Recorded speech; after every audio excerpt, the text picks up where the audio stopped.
Welcome to Mandate, where we navigate fresh perspectives and nothing's off the table. Tonight's guest is from Tāmaki Makuru, from South Okilani. He is from the place called 275 Mangere or Mangele, also known as the home of the champions. The man is a creative genius. He's a creative producer. He is a composer. He is a sound designer. He's also a filmmaker, music video producer. The man has a plethora of gifts and talents, but also, most importantly, he has an amazing story to share. And so please welcome with me on the podcast tonight, the one and only Faiumu, Matthew Salapu. So please put a chance for the man himself, aka Anonymouz.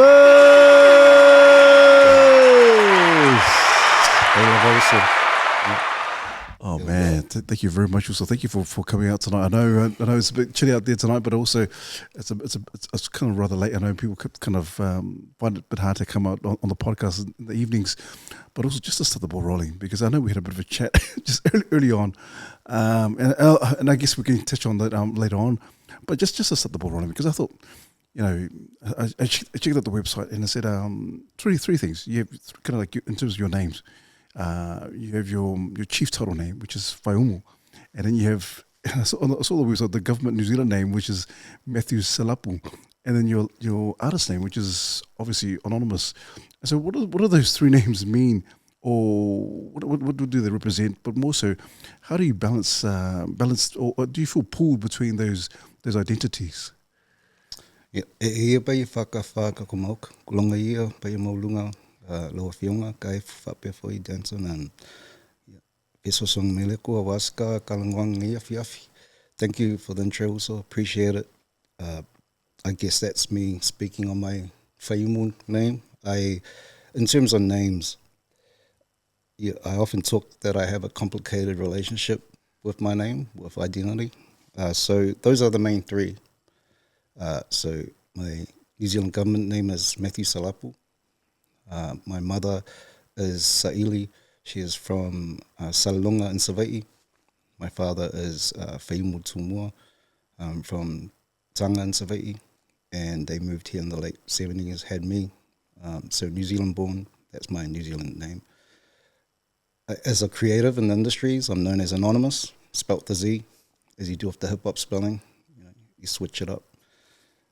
And ironically, Anonymous meaning no name, I was gifted the title Faiumu in 2015, I think it was. So going from Anonymous having no name to being given my dad's name represented quite a big responsible switch for me. And so those are the three worlds that I navigate in real life and creatively. Looking back on my portfolio, I realized that the struggle of trying to navigate those three intersecting worlds, being a New Zealand born in the diaspora, being a hip hop creative, like always remix culture, and being now tasked, the responsibility of mapping out the future for the family back in Samoa and mum and dad's plans and everything they're hoping for. I was with them earlier today and, they're like, yep, whai whale, like have faith in God. So just trying to manage all those intersections is something that I have to navigate in real life, but it's also very evident in the work that I make. Man, awesome. But it's interesting because obviously when people get into the industry, people want, or just whatever industry you may be in terms of media or hip hop or acting or the different mediums. Often people want their name, like, they're going to see my name on bright lights. They're going to know this name. They're never going to forget this name. But for you to choose Anonymous, and so was it just because you just said, you know what, my name doesn't, in the work that you do, in the industry that you do, your name is not important in this sphere, or was it just, I just wanted people just not know just the name, but just more so the work, the craft that you do. Yeah, like growing up in hip hop, you gotta have a hip hop name, right? Like you grew up a fan of it. When I discovered West Coast gangster rap early in Mangere, I was like, man, I love the power of the music. I love the energy, and discovered what hip hop was all about and different MC names. So I was like, man, I want a hip hop name. And I went through a couple of weird names, whack names. I used to be known as Cypress at one point as well, but I couldn't come up with a name, and I can't remember who it was, but somebody was like, actually, there's a name for having no name, and that's Anonymous. And I was like, oh, actually, that sounds like a cool name. So that's how it came up. But the actual intention around the name is because of, I guess, that decentralized way I grew up, like growing up in different environments, very conflicting environments. Like I had a different identity at church. Like I put on a certain persona and talk that way. I'd be different at home. I went to Auckland Grammar, and which was a whole different Eurocentric world. I was the kapiango at church, very conservative. And when I wasn't at church, we're in the Api Away car park, you know. And so just being in so many different environments, I really struggled with the idea of identity. And so Anonymous fit. But now looking back, reflecting back, I realized that having the name Anonymous allows me to step into different spaces and just put on a different identity. Like, who do I need to be for this project? Okay, you need the kapiango, you need the orchestral Anonymous. Cool, let me put that on. If I'm doing some hip-hop stuff, okay, cool. Pull on those experiences. If I need to be tech Anonymous, like I'm always with gadgets and, you know, studio production gear, cameras, audio, microphones, okay, I need to be the tech guy. So Anonymous is a way for me to make sense of my world, because it was quite chaotic looking back. But in hindsight, now that I'm much older, it's been a real blessing that I'm able to step into different spaces and create different things, because I can pull on those different experiences. So yeah, Anonymous is an identity I create, whatever the mission is. Man, and it feels like it's appropriate for you also, Faiumu. And I do that. I totally get it. Or more hopefully, I do understand what you're saying in terms of that sometimes you have to be this particular person in different spaces or different spheres, but you're still the same person, eh? Yeah. You know, people often think, oh, I don't know that you're like this, but it's still Faiumu. Yeah. Well, I don't think, but this is the part of FOMO that you don't often see, but you're still the same person. And I get what you're saying, that you're the off PC, and you're playing the piano or in church, or if you're recording or coming up or being in the creative spaces and so forth, but you're still the same person. Often people kind of like, is that really you? Because I hear I hear it all the time. People, imposter syndrome. Yep. I was like, well, that's not you, but that's who you are. But different spheres of, in different places or different spaces, also. Totally. And, you know, it's that, like, I've struggled massively with that. Like, those are two of the most powerful forces in my world, is the world of hip-hop and the world of Samoan. And they're almost polar opposites in one way, but then they're also very similar in another. Two things can be true at once. You know, we've got a project on that we're about to release shortly for the Manai, and it brings those two worlds together. And it's like 11 years in making research and just a whole bunch of stuff that went into it. But fundamentally, when you look at Samoa, it's about honouring others and using words to lift other people up. You know, it's all about viviting the other side. If you look at hip-hop, battle rap, it's about the complete opposites. Complete disrespect, saying the worst thing you can. You know, and I grew up around dudes like Ermin, who nobody could diss better than Ermin. And so, you know, trying to navigate the world where I'm trying to express myself, I struggled a lot, because sometimes I'm like wanting to like cuss, be my hip hop self, but that's not in line with my Faiumu title, you know, what's expected of me. And so I use art to navigate that, because I find it confusing in the real world. I would like to think that we can just live freely and just express whatever. But I mean, yeah, good luck with that in the Makai world. You know, our Samoa world was set up a very specific way, so there's wisdom in that. But there's also wisdom in hip hop, in terms of the aggression and the speaking truth to power. And I'm just trying to find that balance both in real life and especially through the art. Yeah, Because it is interesting. You're right in terms of, you know, you want to speak your mind, you want to express yourself, and then you're talking about the Samoan, and you got the hip hop, and so you're trying to merge those two worlds together, and it can be quite murky, it can be quite blurred. And so for those who may be watching this or listening to the podcast, also, how do you? Because they're probably wondering, well, how do you do it, Faiumu? How do you merge those together and still maintain sanity, or just being your authentic self? Because it must be, yeah. Because I can imagine like, oh, I'm saying for myself as well. Like, oh, man, how do I keep myself, Yeah. so to speak? I think it's a universal struggle that we all have, and I don't have the answers for it. I just try to make sense of it through art, because there's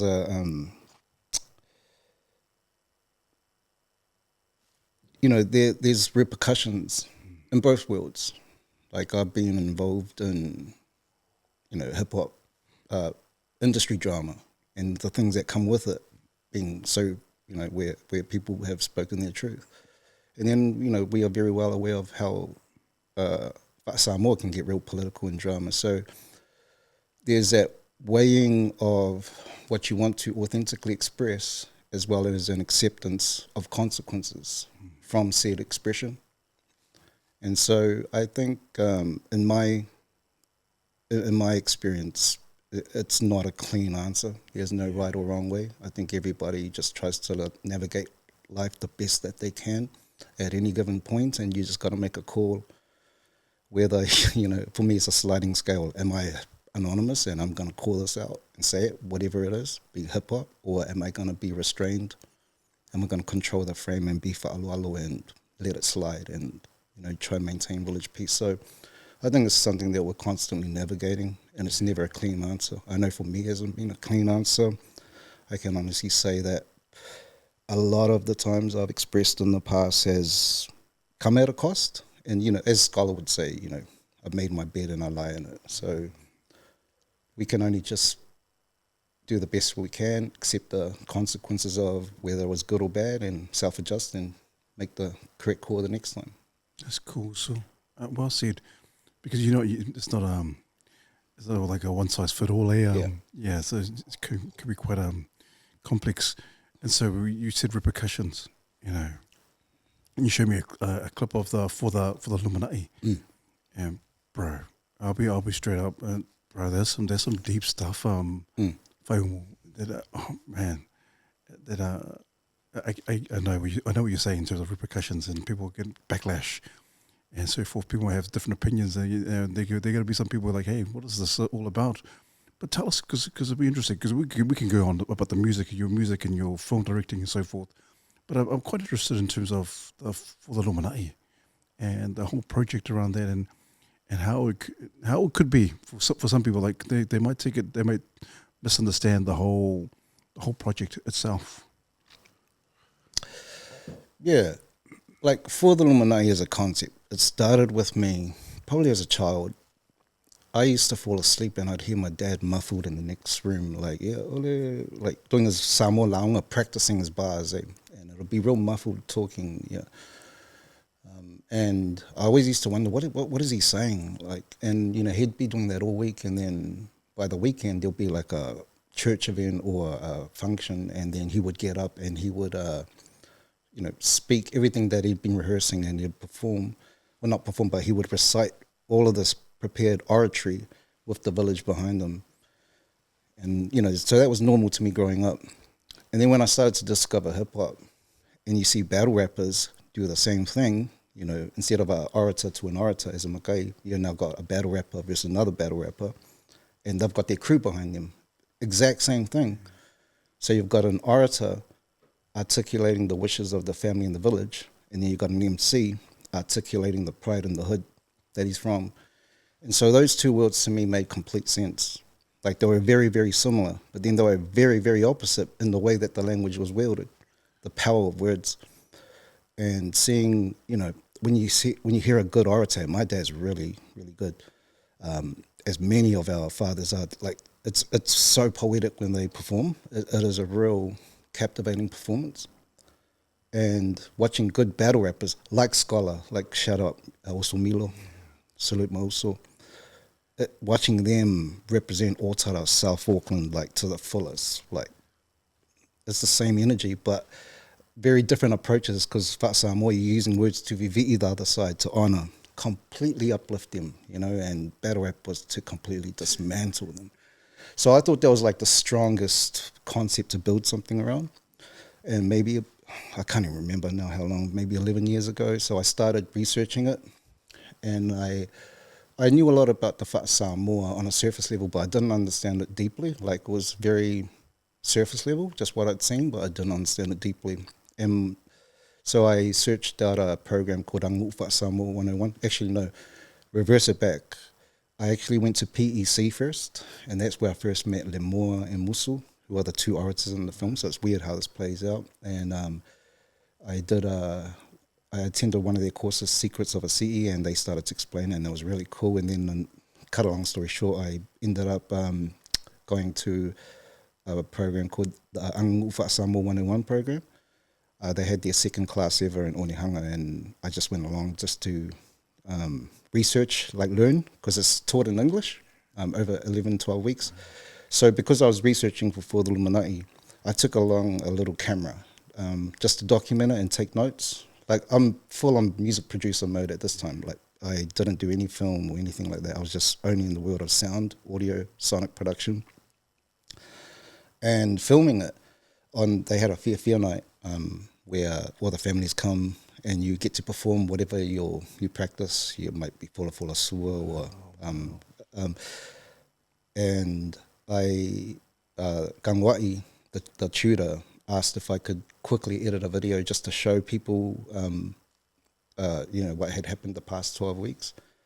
And so I did that, and I'm not an editor by any chance, any stretch of the imagination, but I just took the footage that I was taking for research notes for the Illuminati, edited it, put a video, we showed it on the night, and that was great. But then they uploaded it online, and then immediately Melbourne, I think it was Melbourne, they called and they were like, can you bring the program here? And so, they basically, Ben asked Tanawai, their family Tanawai asked, oh, Matt, can you come and film the Melbourne one? Come and travel with us for a week, but we'll compress it from 11 weeks down into 1 week. Wow. And then we went to, I was like, I might as well try. Like, I'm always curious about new things. I was like, but you guys know I'm not a filmmaker, right? You know I don't make content, but I'll help out. And so we went to Melbourne, and we were joined by Apulu, Mary Otangavaya, so two OGs of the game, and I'm very privileged to have experienced this part of my journey through them. And we went to Melbourne, and then they got a request from Sydney, the Sydney diaspora community called, and then Brisbane hollered, and before you know it, like, we're just traveling constantly. So the program started rolling out across 13 cities around the diaspora, and we're just constantly on rotate. Melbourne, Brisbane, Sydney, Perth, Hawaii, Seattle, Wellington. And so that part of my career, I slowed down a lot musically, and I was just learning how to do run and gun film. And purely from the school of YouTube. Like, I don't know how to do this stuff like all the proper OGs out there. I'm just watching YouTube. That's how the lenses work and so forth. So I just honed my skill over that. And then 2017, sorry, I can't remember. It was 2017, 2018. I basically missed music a lot, and I just resigned from the program. And then we did a stage show, the first version of For the Illuminati, which is where we got the orators. Like, I'd figured out enough. And, it's a very powerful experience to, 3,000-4,000 students around the diaspora, to have a camera in front of them, and each one of them saying, I want to reconnect to my culture for my grandma. I want to honor my family. Like, everyone's got different reasons for connecting to the culture. And so I just wanted to synthesize the why of our diaspora about wanting to reconnect, because a lot of us in the diaspora feel like me, like we're real urban and but our heart yearns to reconnect to our culture. So For the Illuminati was born in terms of a stage show through the Whānui program, curated by Tiumalu Norma, and through the Auckland Arts Festival. And here we are. Like, it's still just growing, and it's one of the key scenes from that film, from that stage show, is where Milo, scholar, battles Musu. It was an incredible moment during the show to have them face off, like, I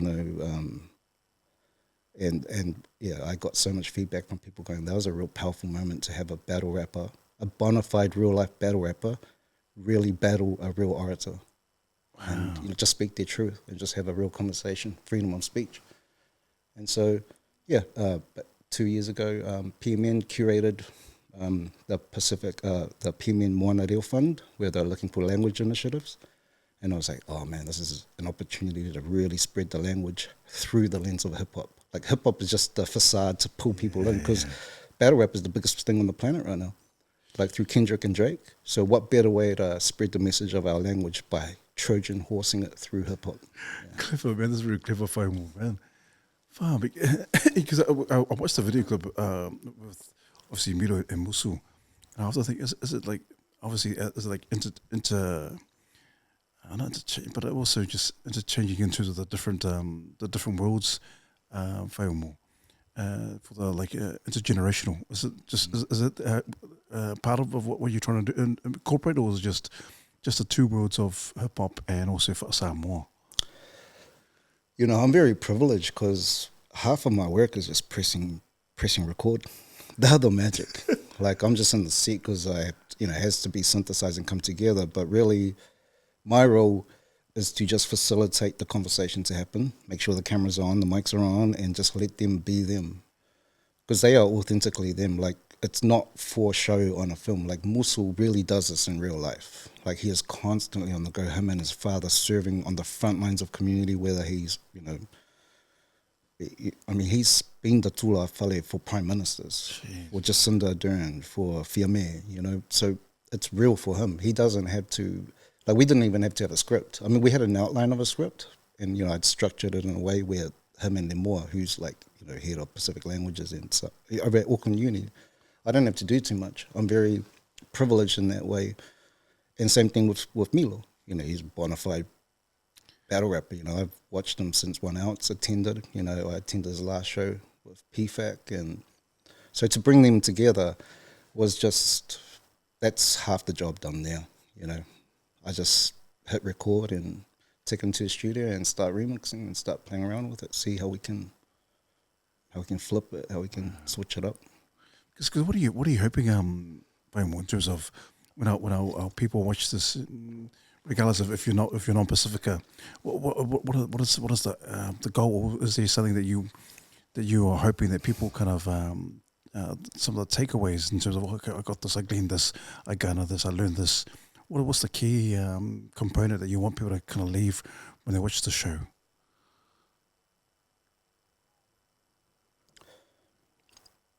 I do make it for younger me. I'm making the film I wish younger me would have seen before I became the biggest Tupac fan, And I've literally got Park here reminding me. If the earlier we know our connection to our culture, where we come from, and the way Musu explains it, like when people see the film, he articulates the heart of Samoa, which is about service, which is about tautua. Doesn't matter how inferior you feel, or you're not worthy enough, or you're not deserving enough. By serving your family, by serving your community, you're Samoan. Like, that's what it means, and that's the message that the film pushes. Doesn't matter if you're from the hood and you don't know the culture. Maybe you are from the culture and you're constantly going on at us hip hop dudes, that we are just fiakama melika, like we'll just. I really want to build that bridge between the generations, so us younger generations can understand the heart of our fathers, and that our fathers can understand the heart of our conflict growing up in the diaspora. And a lot of these influences and media programming and all the weaponized programming that things like hip hop can do too. Like, let's make no mistake about it. Like, hip hop is a very powerful tool that has been used to shape communities, often for the worse, and shape whole cultures. And so I want to contribute to that through the Samoan lens. Like, yes, we have a lot of Samoan rappers all around the world. I mean, look at the New Zealand music industry. Samoan rappers, we dominate. Like, we've been very proud to have come this far. And it's no surprise, it's because of those parallels between oratory and rapping, emceeing. And for me, I just want to contribute to this film to kind of take it to another level where we can really dial in the why of where hip-hop philosophy and Samoa philosophy can really work together to take us to the next level. We want to develop Samoa. Samoa culture is a living and breathing thing. It's never a still thing. It's only expressed through constant revision, figuring out what parts work, what parts should change, what parts should never change. And same thing with hip hop. Samoan hip hop. I mean, I grew up such a massive fan of Samoan hip hop. Then privileged to look back and having contributed to Samoan hip hop, through a lot of my collaborations. But it's always about what's next. Like, it's easier to make a hip hop track, Samoan hip hop track, but how do we take that to the next level? And it is in the philosophies. It is in more of the dissection of the oratory, with the philosophies around why we are orators. Because hip-hop is still inherently an American thing. It's an American culture.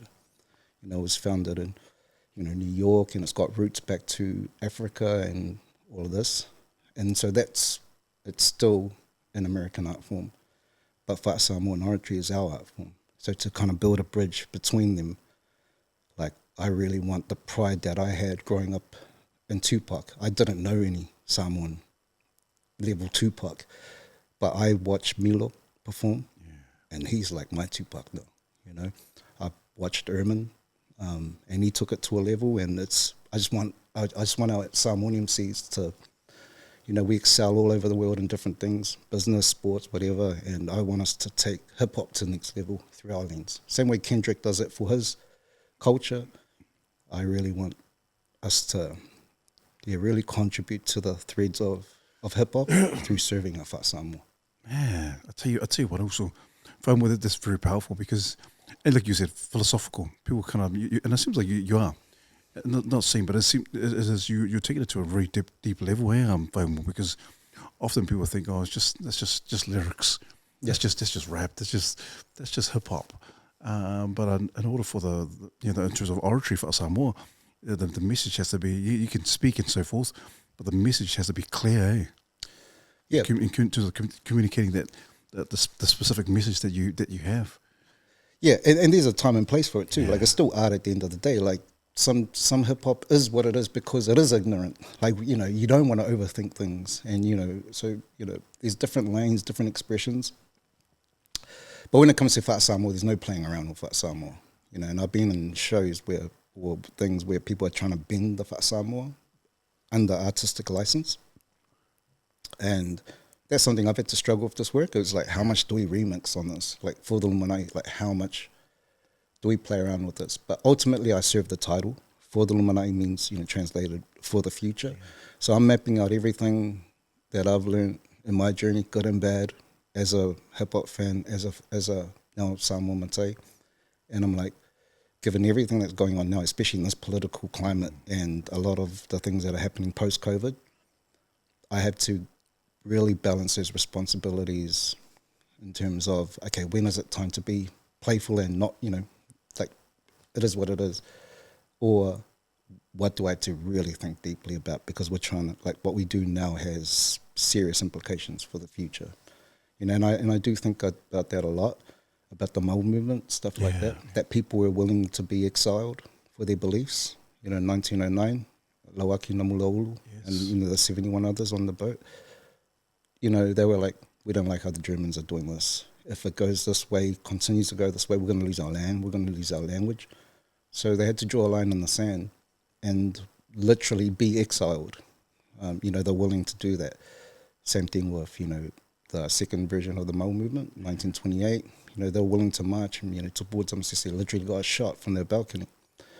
And I just feel we're at that moment again with a lot of what's happening at the moment, and especially post-COVID. And so if we are to learn from history, I feel a certain degree of responsibility as a Matai to kind of question the status quo around a lot of things. And then I also feel a responsibility, being a child of hip-hop, to speak truth to power and voice free speech and be fearless in it. I never used to be. But when life starts lifing pretty hard and things happen, and you just get whittled down to your most raw, authentic self, then you just realize, okay, yeah, we're on some hip hop shit now. Like, it is what it is. Yeah, so that's been the journey, man. Man, that's awesome. Awesome. That's really deep. Also, and sometimes often when you, not when your back's against the wall, sometimes it's just you have to push back in terms of because what you showed me that clip and some of the themes on that clip. Was like there's some deep stuff. Obviously, we talk about post COVID and so forth, and some of the things that you are privy to. I know you mentioned earlier on, you're privy to some things that you've seen and things that you've heard and so forth, and some of those themes. Maybe I guess we can pack the Samoa and the music, but some of the themes that you shared on that clip, because there's some really deep stuff, and people might be thinking that's quite controversial, and so maybe we can talk about some of those themes that is on that clip that you showed me. Yeah.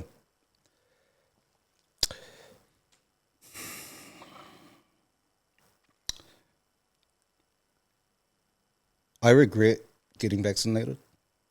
I didn't want to get vaccinated. I'm double vaccinated. And that's one of the biggest things I've regretted and had to forgive myself for, because I did it for very selfish reasons. I went against my morals. At the time, on a related project, I was doing a residency for Massey University called Resample Te Tau, which was a project basically when I have the traditional Te Tau, but being the creator that I am, when I got it done by the Sulapias, I recorded all of it, the sounds of the tapping. So the idea was I was doing a big project where I was going to sample all of the tapping into hip-hop beats and then have a live orchestra play over the top of it at TSB Arena for the New Zealand International Festival of the Arts. So it was like a big show. It was, in my egotistical, career-driven mind, I was like, this is massive. Like, this is a platform for me, and I at the time, so this was all during that COVID period. And I was doing a residency down there on the waterfront for Massey Uni, and the show was starting to come together. And then the lockdown happened, second lockdown, and basically I was going back and forth between Wellington and Auckland. In order for me to still be part of the show, to travel, I had to get, you had to have a vaccine passport. And so I had to choose between, not doing the show because I wouldn't get vaccinated, because they were basically in order for you to be part of the festival, you have to be vaccinated. So I got vaccinated for the show, just to let the show happen, which ironically is the punchline to all of it. The show got cancelled. And ever since then, I just feel like really there's some beautiful kids in my life who got vaccinated so they could fly to attend their sister's wedding. That's a valid reason, and I did it for the art, and ironically the art got cancelled, so now I got vaccinated and the show didn't happen. And it's a big open-ended loop, which probably explains a lot, but I really started to question everything after that. Matt, you're just getting yourself into trouble with going against your internal compass. You should have just stepped away from that. But it was my ego, it was my ego just wanting to have that TSB Arena show and make this this big artistic project that brings together culture, Te Tau, and hip-hop, and orchestra, and all my music industry mates. And so ever since then, I've just been questioning that whole period. And I worked for the government during that period as well, shooting a lot of content, and as time passed, I just really seriously questioned a lot of what happened during then. And I'm at the point now where it does feel like it was a test run to see if society would comply, which scares me because we did. People literally did not attend their loved one's funeral because the government said you can't. And so everything around that period, from the lockdowns to the mandates, a lot of businesses went out, a lot of loans were taken out that are now starting to be collected, and there's just a lot of questions around that period, a lot of weird investigations, a lot of, I just really feel a responsibility as a makai. Like when we look at like health epidemics of the past, like the influenza ship that we always go on about, we're questioning that. But when I've questioned COVID, a lot of people are like, oh, forget about it. You know, what happened. And I'm like, okay, why are we being selective that we can't question what happened 6 years ago, but we'll go on about 1918. You know, we're going on about the Treaty of Waitangi, something like over 100 years old, but something that happened 6 years ago, we don't want to ask questions. So, yeah, man, it's the hip-hop in me. Like, I'm wondering what Erman would have done. Like Erman, godfather of self-walking rap, gangster rap, calls everyone out, the cops, the industry, snakes. So I feel like I have to honor his memory because I don't see a lot of hip-hop calling a lot of this out. You know, hip-hop should be standing up right now, like holding all of this to account. And that's not to be conspiratorial either. It's not to say that I'm right or anyone's wrong. It's just like, can we shine some light on what really happened? Yeah. And like who controls the data? Like everything around that period, like needs, like all the money flows, all the contracts, big pharma, big tech, local government, central banks, just asking questions. Fair enough as well, Faiumu. You're right. Just in case, because people might think, oh my gosh, straight out the gate, and they're probably thinking, oh, look at these two guys, quite conspiracy theorists and so forth. But I think there's no issue in terms of questioning what happened during that time. And I'm likewise. I question it all the time. Like, man, and you're right. You're absolutely right in terms of people have kind of shied away, or people just don't talk about it because there's maybe a bit of ma or whakama, and people just turn a blind eye to what happened 6 years ago. Yeah, and it's no judgment on anybody on either side, but cancel culture is real. Like it's been a real thing, and it's very well documented that a lot of what's happened during that period that was labeled conspiracy has been proven true. You know, whether that's an inconvenience truth or not, that's up to people to do their due diligence and actually look into the facts. And so it's not about I'm right, you're wrong, and you know all that division. I went down to Wellington to document those riots. You know when they had those big fires. Like I went down there firsthand to kind of experience it, and like hip hop is about the voice of the unheard, those who don't have a voice, and it just feels like a lot of voices from that period have been suppressed. A lot of those, you know, it's very well documented how there was so much censorship from big tech, from big pharmaceutical companies and private deals. So it's just questioning it, you know. It's at least we should have a conversation, an open conversation about it. Wow. It's so funny, because I had these specific questions to ask you, but it seems to be, hey, I guess we can just roll. Yeah, just rolls. we don't need these questions. We don't need these questions up. But also, just because you said you're privy to some of the information that you're working in terms of the government and so forth, and I don't know. I hope you don't mind me asking, what was some of that information that you were privy to? So it's not necessarily like full disclaimer, like I don't have any formal things with the government or inside knowledge or anything like that. We were shooting the whole time during all of that, and so I'm not a conspiracy theorist in terms of being anti, like whatever, if there are nefarious things going on behind the scenes.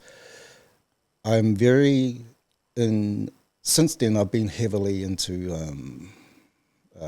I have a Creative New Zealand fellowship researching blockchain and AI, and these two technologies are quite connected to a lot of these things that have happened since then.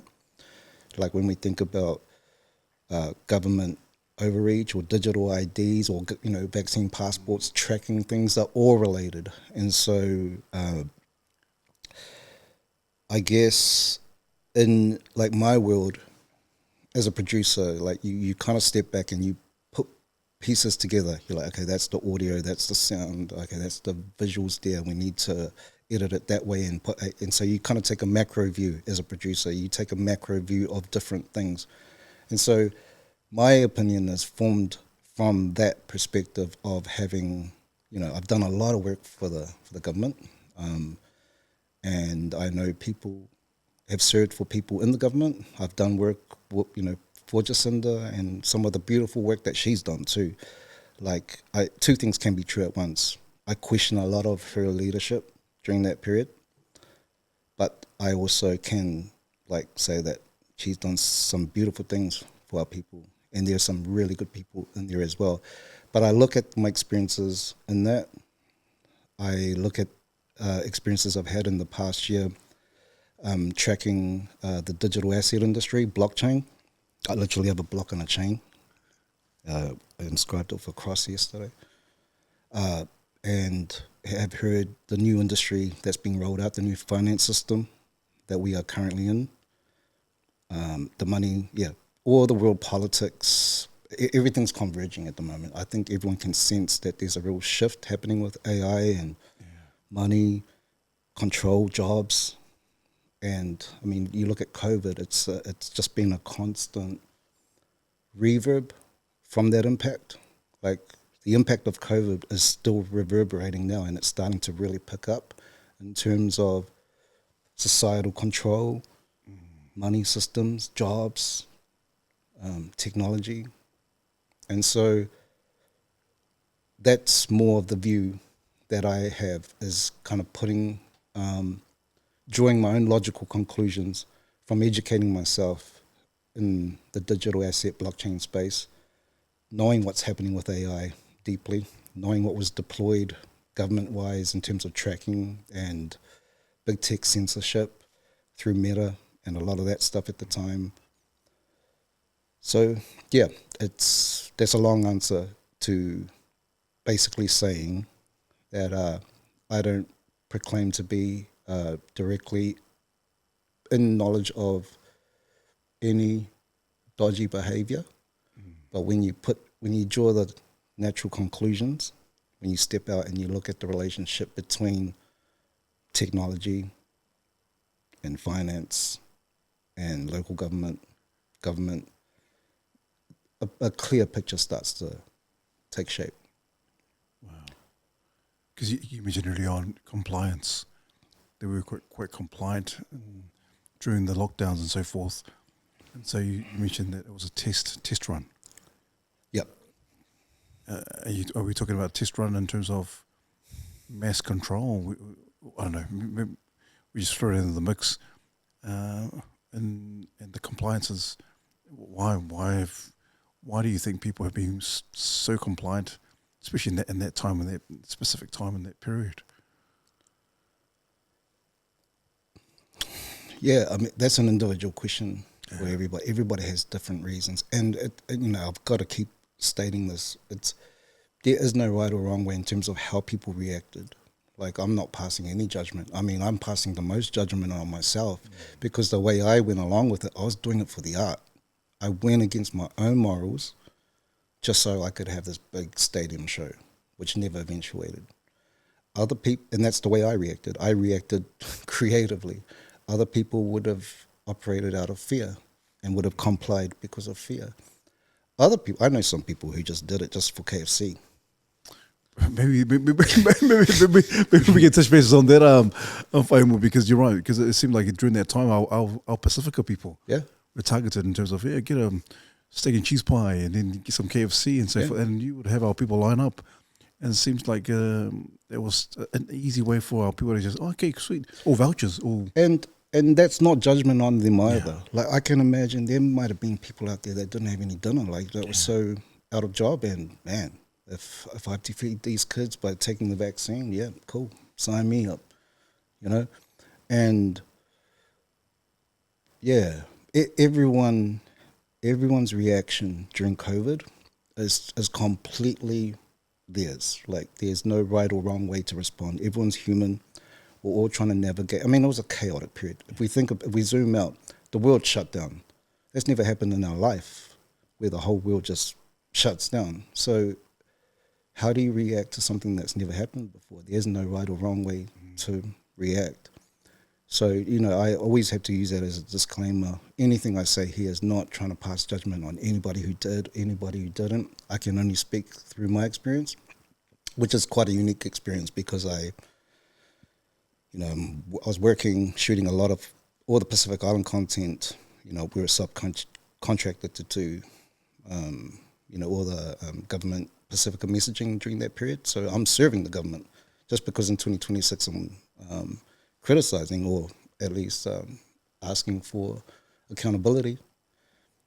Two things can be true at once, but that was my experience, and I know everybody had a different experience. And that's totally valid. There's no right or wrong way. Everyone's just trying to do the best they can. Like everyone's life is lifing. We're just trying to figure it out. But is it interesting, Faiumu?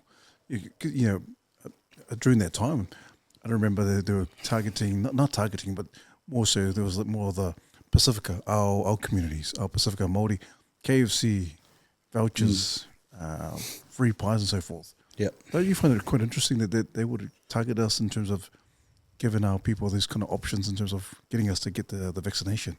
What are your thoughts on that? Like, what's the messaging around that? Yeah, it's funny you ask that because that was one of my, I'm a big fan of Elon Musk. Yeah. And Elon Musk operates from first principles.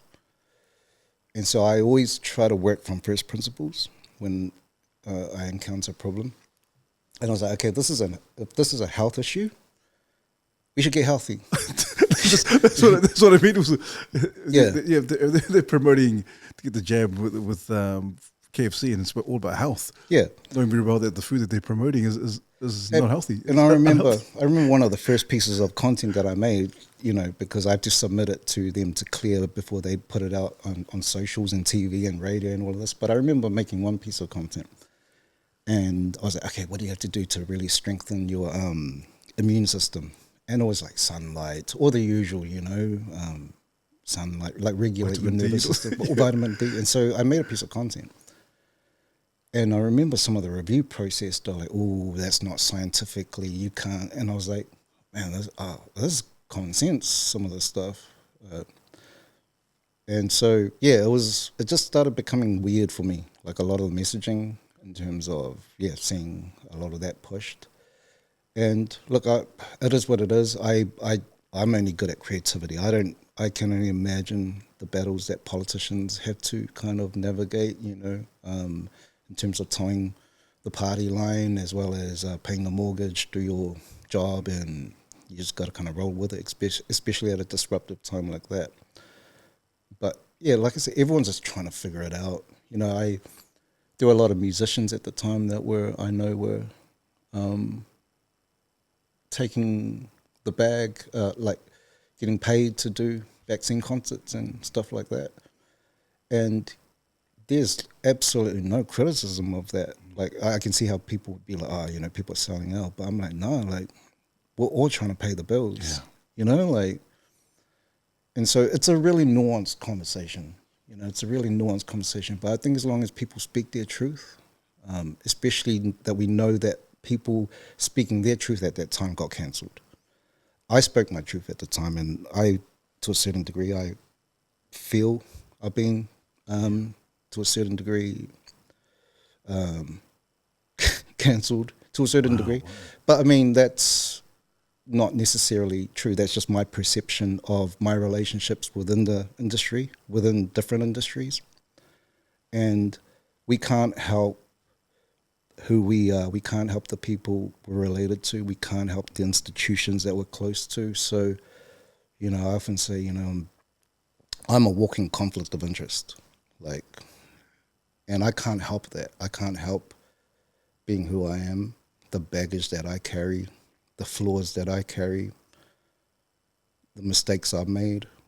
And, you know, I'm trying to be real discerning about that period to double check myself that I'm not projecting onto it any of my own dramas, you know. But when I step out and I look at and I inform myself from first principles of like what actually happened and what happened in 2020 and what's happening now, has the world gotten better or has it gotten worse? And that should give a clue. And I look at the government control that happened then. I look at the big tech control and now look at government control now. Look at what big tech's doing now. And you look at the finance system, the central banks printing money out of thin air, all of that system. You know, and that's when I got into crypto, which has a bad brand, by the way, but the underlying technology of blockchain, you know, Bitcoin, all of these things, decentralization. And that's, I guess, ultimately what the conversation is about. It's about centralized power versus decentralized power, which is the power back in the hands of the people, of the community. So, yeah, we're just holding it to account. Not because we're morally superior. I'm not morally superior. I'm a very flawed individual. But I still feel a responsibility that if no one else is going to question stuff, I will. Yeah, and I appreciate that also. And for me personally, it takes a lot of courage to even share what you've shared, Faiumu. You know, it's not an everyday conversation. Let's talk about COVID. Let's talk about the jabs. Let's talk about all this, and it's happened 6 years ago. It's quite hard to even have these conversations with family, even with friends, who took the vaccination and so forth, or who didn't take the vaccination. Different sides of the fence.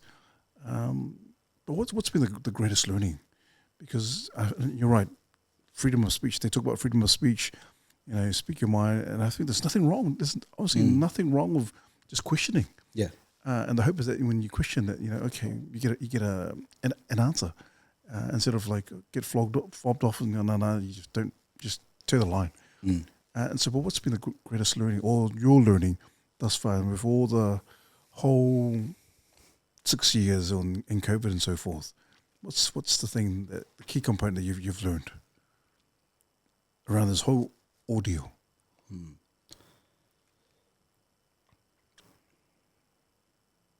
Just don't trust the government.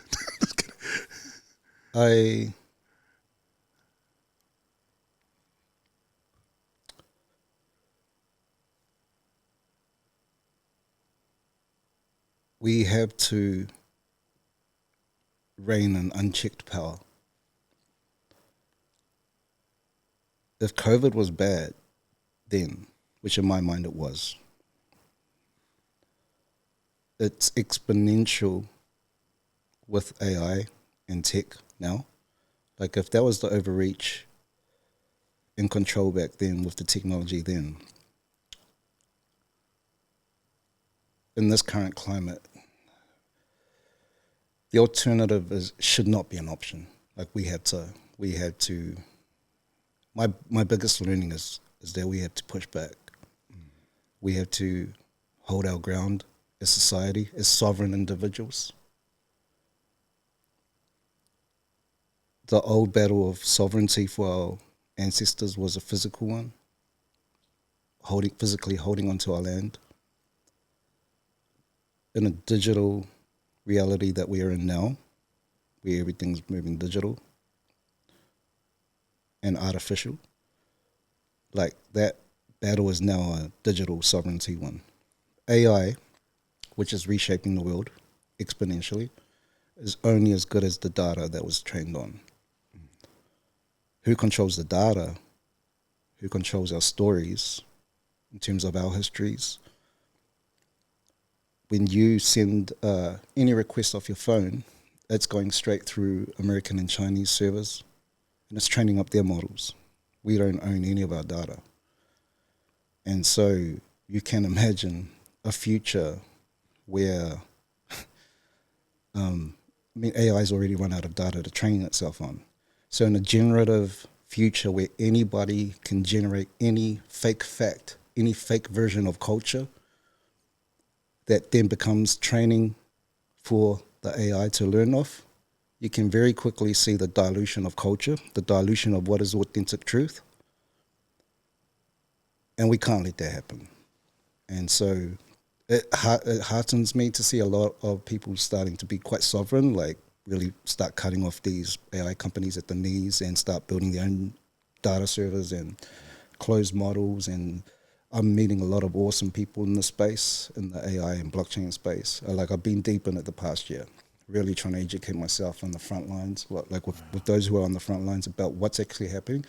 And they are concerned. They're very concerned in terms of the way central power trying to hold onto the old finance, the gatekeepers of the current debt-based money printing financial industry. And they're trying to control it through stable coins, and they're trying to hold onto power. You can sense it. You can sense all the gatekeepers of political power. They'll fight. They'll go to war to hold onto that power. The banks will go to war. The Clarity Act in America, they're trying to hold onto the old finance system. And that's happening across every industry. And tech is enabling that at exponential speed. And so my greatest learning is hearing a lot of the concern from people I deeply respect and trust in the space. They're concerned about our increasing loss of civil rights, of our autonomy as sovereign individuals. Like that's being taken away at alarming levels. But we have to, we can't let it slide. We let COVID slide. But with all of this, I constantly think about the beautiful young ones in my life, that this is the world we're leaving for them, And if we just let it slide, this is the world they're going to inherit. But if we don't, in all our different lanes of advocacy and expertise, we have to kind of each individually do what we can in our respective lanes to be the counterbalance, to be the counterweight to all of the central power. And yeah, for me, it's as tough as life is, like we can't give in. Like we have to push back. We have to take the time to educate ourselves on what's actually happening. As they say in sports, you can train all you want, but you don't play the game in your head. You play the game that's unfolding in front of you. Yeah. Like you have to play the game whether you like it or not. I get it. I see a lot of people moralizing and philosophizing about AI and money and all this stuff. But when you actually educate yourself on what's actually happening and you look at that problem dead in the eye, and then you realize, oh, damn, this is, what are you responsibly going to do? And that's not to say my view was right or anyone else is wrong, but everyone should take the time to educate themselves on the whole new shift in all these different industries. Technology is completely changing. In Queenstown last year, I was at the New Zealand's inaugural blockchain conference called Crypto Winter. So I documented it for them. So they're New Zealand's governing body for blockchain digital assets. And one of the speakers here says, these technological shifts happen, a few times every generation. But when they happen, you're either the steamroller or the road. You have to choose whether you join the technology that does the steamrolling or you just get taken out of the pool. Yeah.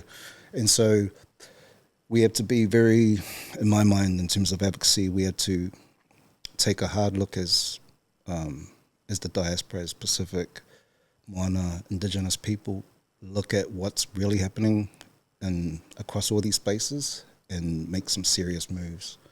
Protect our data, retrain clean up our data sets, make them exclusive, lock them from the world, build our own consensus mechanisms with blockchain, authenticate it, protect a lot of our histories. Like we need to deploy so much of our authentic cultural data onto blockchain tools and Jeez. yeah. Because it's quite a scary thought, Faiumu, when you said diluting of the history and culture. Yeah. It is quite concerning, and often the people think there's two sides here. AI is going to be great, Yep. and then people are quite cautious around AI. Oh, I'm not too Yeah. sure. Yeah. and if you're quite religious, AI is mark of the beast and so forth. And so people are of two minds. Like, oh, this is good, this is great. But what you're saying is like we need to educate ourselves. It's the balance of power. If we get it right, it could be heaven on earth, because it's just a tool. AI is just a tool. But at the moment, the bad side have control of it. There's not enough of responsibility, the light side influencing it. A lot of societies kind of sleepwalking into it. And so those, absolute power corrupts, as the saying goes. But it's a very powerful tool that wielded correctly. I mean, we're having some of the biggest breakthroughs in history at the moment in the health sector. In Japan, they're regrowing teeth because of AI. Things that were never possible, like new cures to cancer.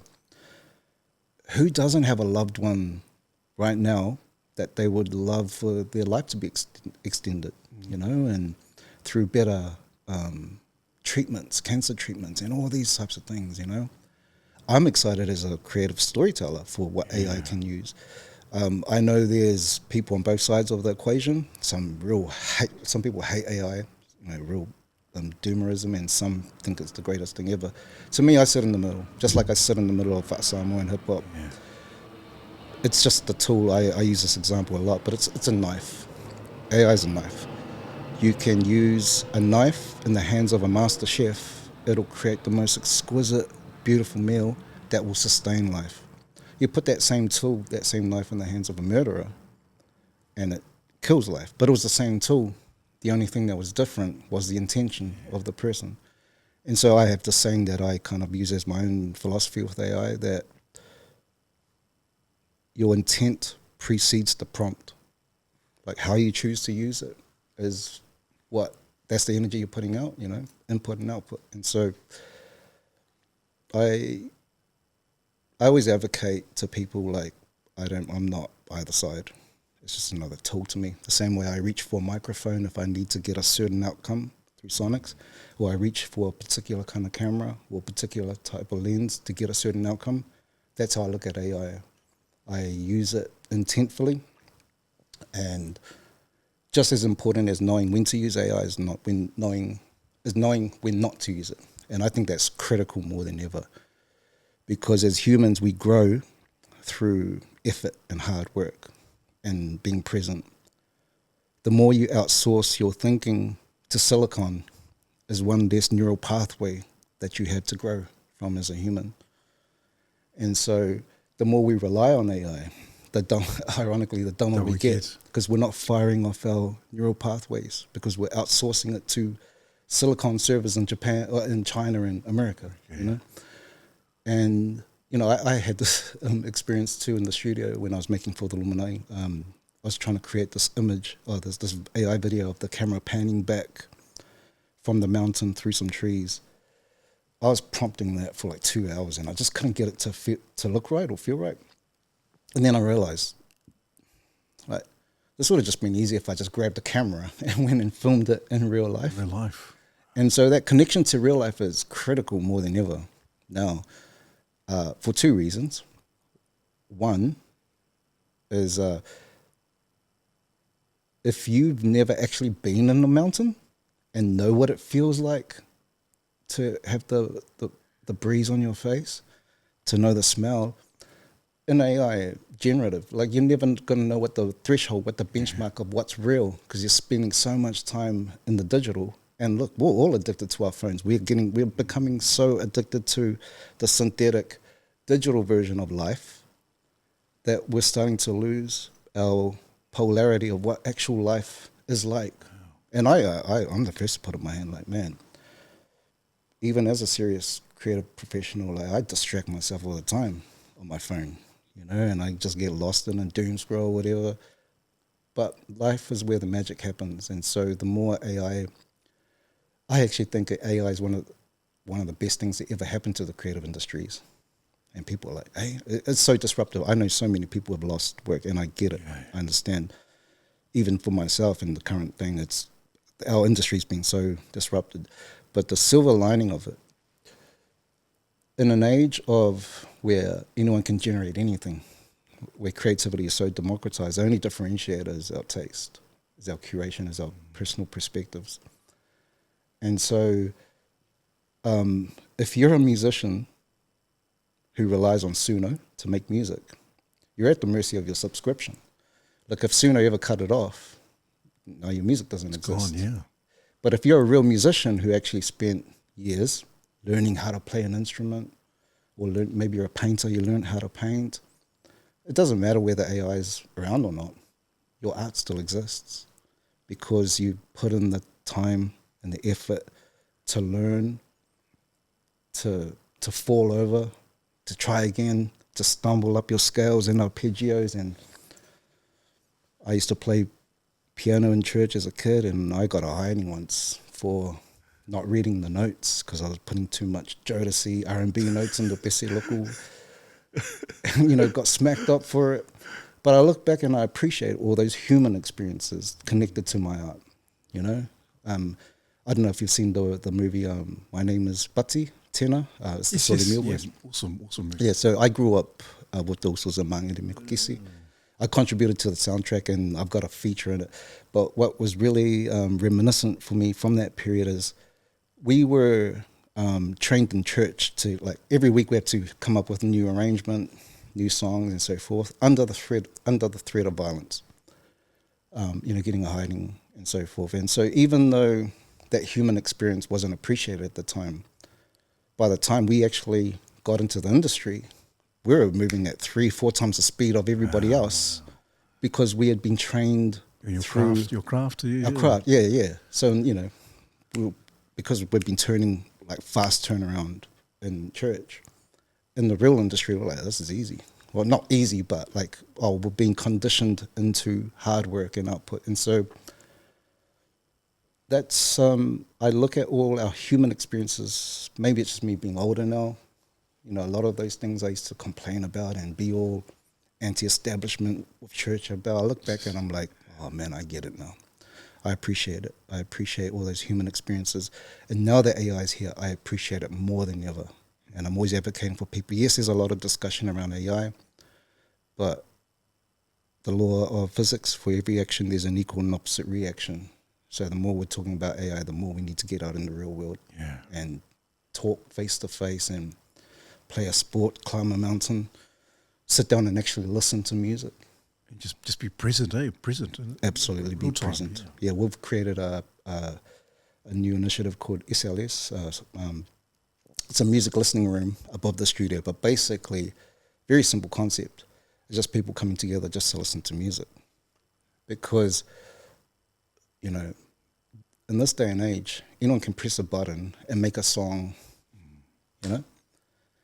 And what about all these incredible artists that are making music, putting years, decades, and that's just the artist. Then there's the engineer, then there's the producer, then there's a session musician. So when you've got all these teams of creatives coming together to make this 1 3-minute song, and then, people aren't even listening to it properly, Like the turnover, the commerce got in the way of the art.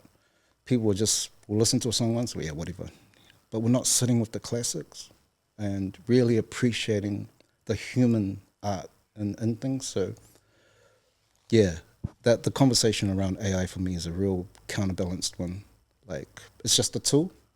It is both really bad and really good at the same time, which I think life is in general. It's always that oscillation between polarities. Like life itself is all about cycles between both opposite ends of the spectrum, whether it's protons and neutrons, whether it's the sun going up, coming down, tide going up, coming back in. AI's, it's going to be used for good and it's going to be used for bad. Yeah. But as the humans in the loop, it's important that we have more of us advocate for the good. Man, that's awesome. So you mentioned, and I love the analogy and the metaphor in terms of whoever's holding the knife Is it a master chef or is it a murderer? Mm. Who's holding that? And you mentioned gatekeeping, and so when you're saying gatekeeping, I'm just in my mind I'm thinking those in control. Are we talking about the 1%ers, or are we talking about those individuals who are not advocating for humanity, but more or less just full control? In this present moment, in terms of AI and the tech world, in the digital space, are these individuals, from your understanding, are these individuals the bad guys, so to speak? For now, because it sounds quite this was quite alarming. Oh my gosh! Yeah, and it's not a view that I form in and of my own. I just research it a lot, but I talk to people that are in the space. So I talk to people who are in AI, building with it literally. I build with it myself. Like I actually have a very heavily AI workflow now in the studio, which is a nuanced workflow. Like I don't prompt anymore. I just talk to it, and I've got my agents built and all this stuff. But I believe at the moment that that the love of power and money is complicating the whole situation. That corporate greed, shareholders getting a return for these insane valuations that all these tech companies are, I think that's really complicating the situation. And it's alarming when you hear it from themselves, like Anthropic, the main guy there, Dario. He's got one of the most powerful models in the world, and he's worried. So, Elon Musk, and then you've got people like Elon Musk who are like, oh, actually, who's, if not the greatest mind on the planet, he's like, we're not going to need to save for retirement anymore. Money's not going to be an issue because there's just going to be so much prosperity. And when he says something, like, whether you like him or not, like, this dude is catching spaceships on chopsticks. Like, we've got to take what he says seriously. Like, everyone's counted him out time and time and time again, and he always pulls through. And so, you've got these AI titans saying it could be the worst thing ever. And then you've got people like Elon saying if we get it right, it could be the best thing ever. And so I do think that the negative side is being driven by those age-old conflicts of power and money. Like, the people wanting power, people wanting money. That's what's driving all of this, unhealthily. And we need that counterbalance of the opposite of power and money, which is just love. Yeah. The greatest force of all. And yeah, the billionaires in the world are building bunkers here in New Zealand, like in Queenstown, and a lot of other places. And if that doesn't say enough about how concerned they are, or maybe even just the lack of morals. Like if they're expecting the world to turn to custard, that they would put billions into their own bunkers here. Well, yeah. Hey. But again, it has to be called to account. We can't just roll over. Like, we had to still try. Yeah, and that's very interesting. I think my biggest fear is that we were compliant during that period. People are going to be compliant again. Yeah. Are we just going to roll over and say, oh, you know what? Yeah. That cognitive dissonance, like, oh no, it's just staring us in the face and oh no, that's all right. We just go through the motions. Yeah, and I get it. Everyone's nervous systems are fried, man.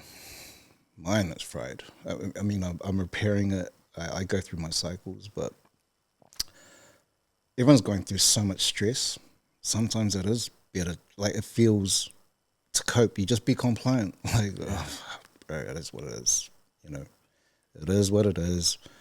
We're just trying to get by, and no one's got time to research what's really happening with the digital asset economy.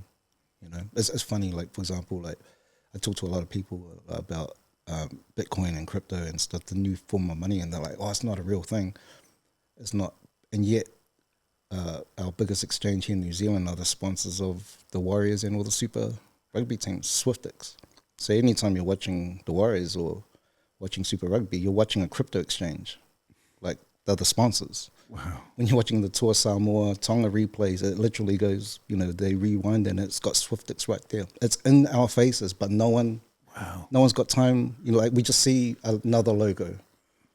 Yeah, I've heard of Bitcoin. I heard it's a scam. People just dismiss it. It's got a bad branding problem, but these are the types of things we have to at least try. Like, I'm just trying to get people to lean in. And that's not passing any judgment on anyone who doesn't pay attention to this stuff. Like, we're all going through it. And I get it. Like, sometimes it feels more, just less drama just to comply.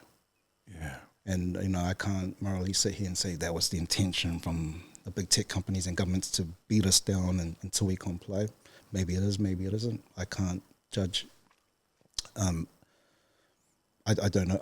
That's controlling the uncontrollables. I'm not them. I can't control what they do. I don't know them. I don't proclaim to be a politician or a big banker or technocrat or any of those. That's their world. I can only control what happens in my world as a sovereign individual, and those sovereign rights are being whittled away. Society's not paying attention to that part, but I beg our people for our families just to pay attention. For the future of our culture, pay attention to what's coming with digital ID, central government overreach, tracking, smart appliances, Agenda 2030. I was going to ask you. Then, Faiumu, because obviously it's a massive year. People often you see it on articles and even on media, 2030, and so and I heard that slogan that's quite popular now. You'll have nothing, but you'll be happy. Yeah. And so, even though I laugh, it's quite alarming. Though, what does that mean? What does it mean? You'll own nothing, but you'll still be happy.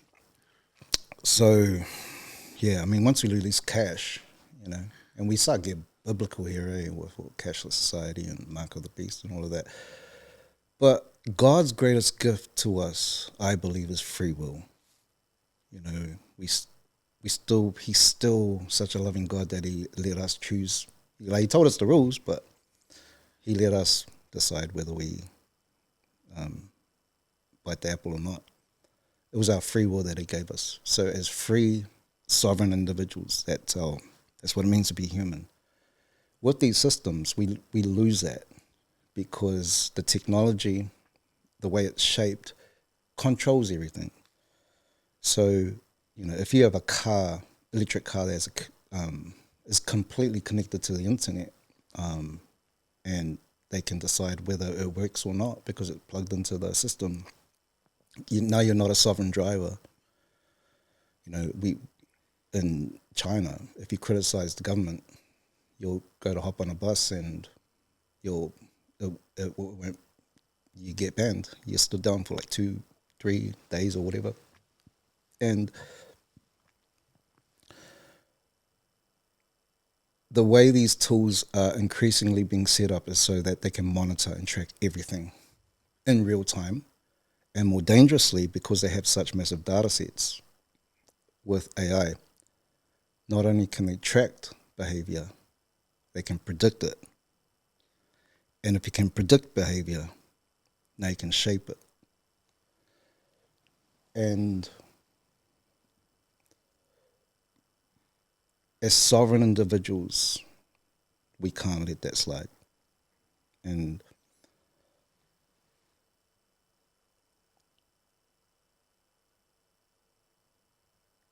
we have to hold these companies and governments to account, because God's greatest gift to us is our free will.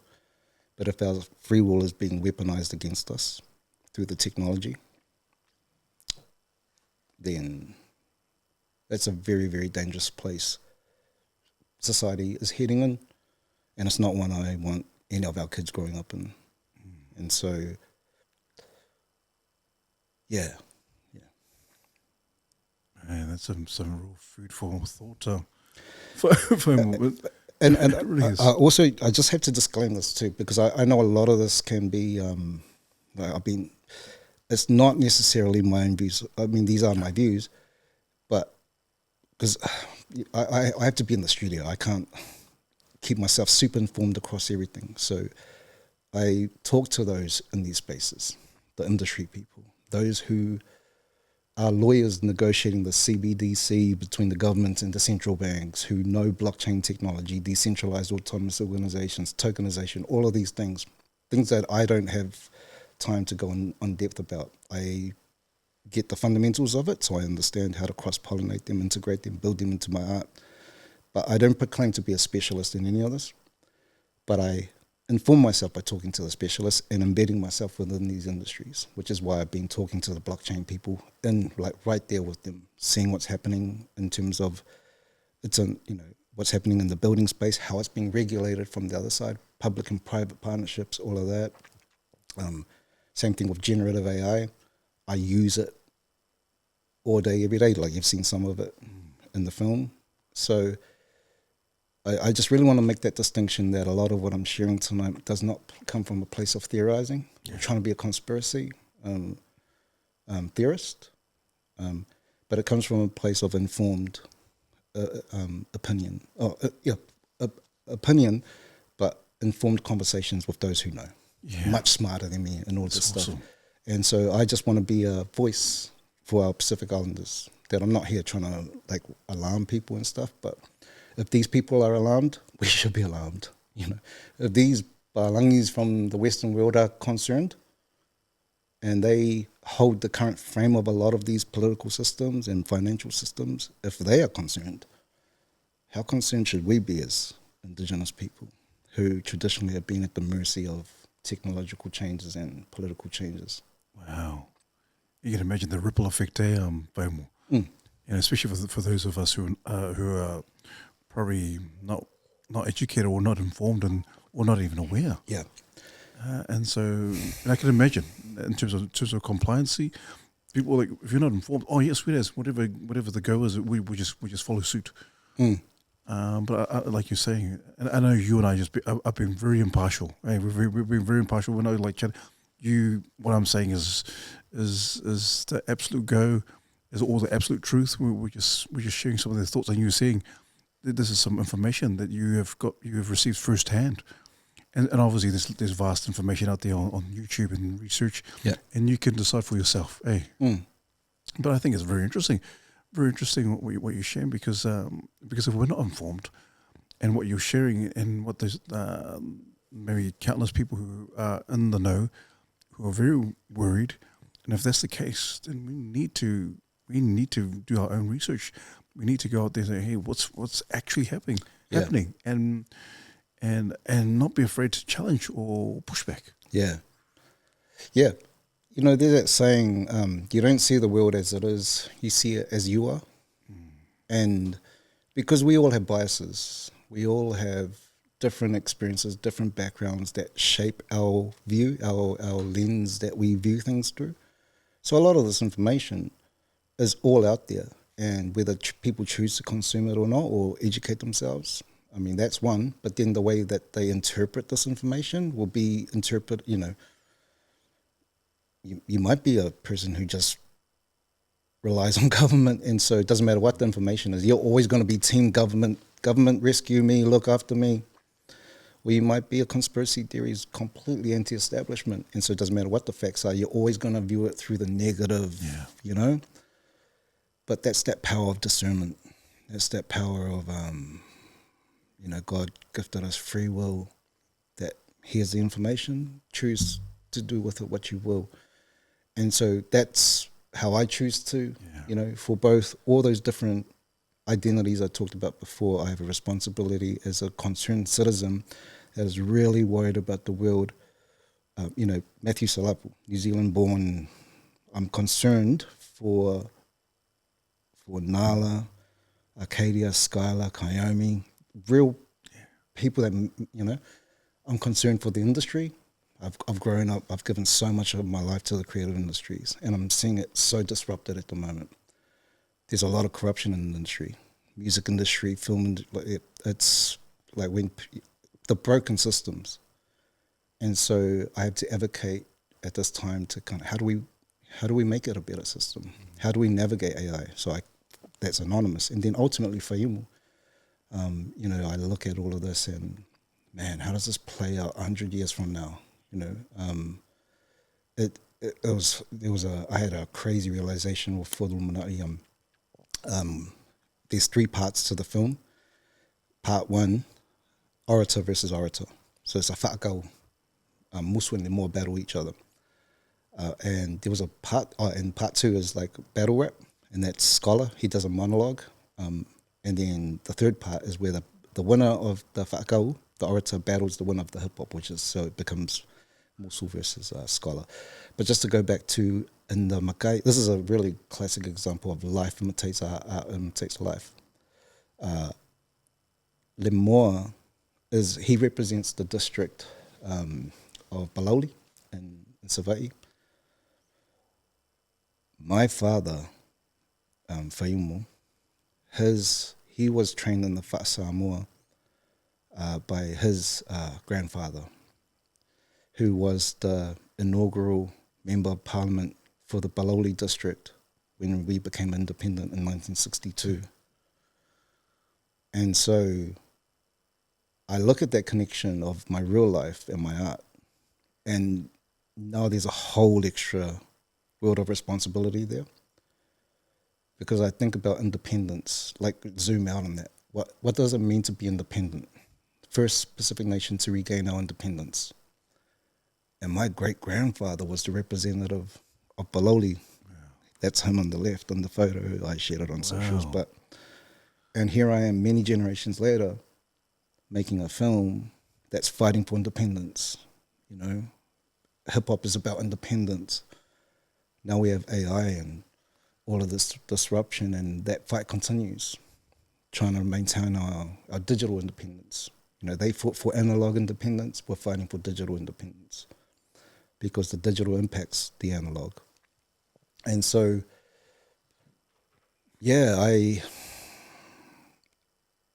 as a producer, you're building relationships between digital files.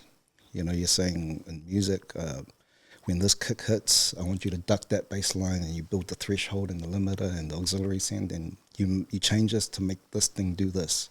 Same thing with film. You shoot it a certain way to get a certain emotion, that shot will go with that shot to create this emotion.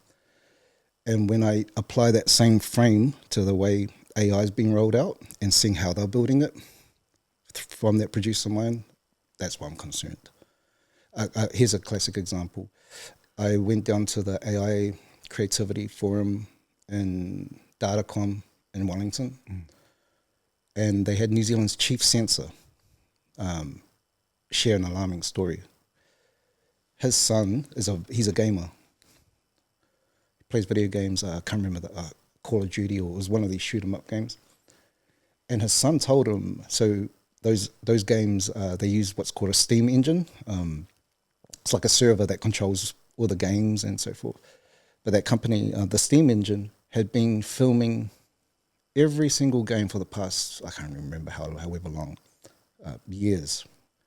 So every time his son played the game, they were filming all his movements in the game, like who he's shooting and where his mates are. And they were filming every other person's perspective looking back at him. So they tracking how he's navigating the world and seeing others. And they're recording every single play in the game looking back at him and everyone else. So they can map everyone's movements and know where everybody is at all times. That's a video game. Zoom that out exponentially, where they can track everything you're looking up, everything you're searching, where you're moving, what you're buying, who you're voting for, what religion you're thinking about converting to, because you're interfacing with a digital interface on the internet. And so you can very quickly start to see how this is a major problem.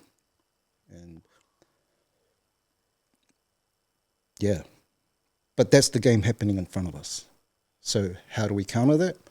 We use the tools that are amongst us. Things like blockchain, decentralized technologies. Blockchain, for those who don't understand, it's basically just a shared ledger of truth, is the way I like to view it. If you think about a Samoan funeral, let's say aunties, every Samoan funeral, everyone's chipping in money, right? So let's say auntie's got the book. You always have somebody who's designated the kusie, the api. So, somebody comes in and uncle comes in and he contributes $100. Another uncle comes in, $100. Another auntie comes in, $100. She's got the book. She's like, if she decides to go, I'm going to change this person's one to 200, no one would be the wiser. Yeah. Because she is the centralization. She has the copy. What blockchain is, it's as if everyone had a copy. And they're all digitally connected.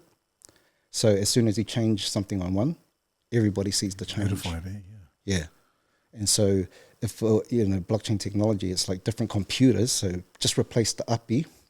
And now everybody that contributed had a computer.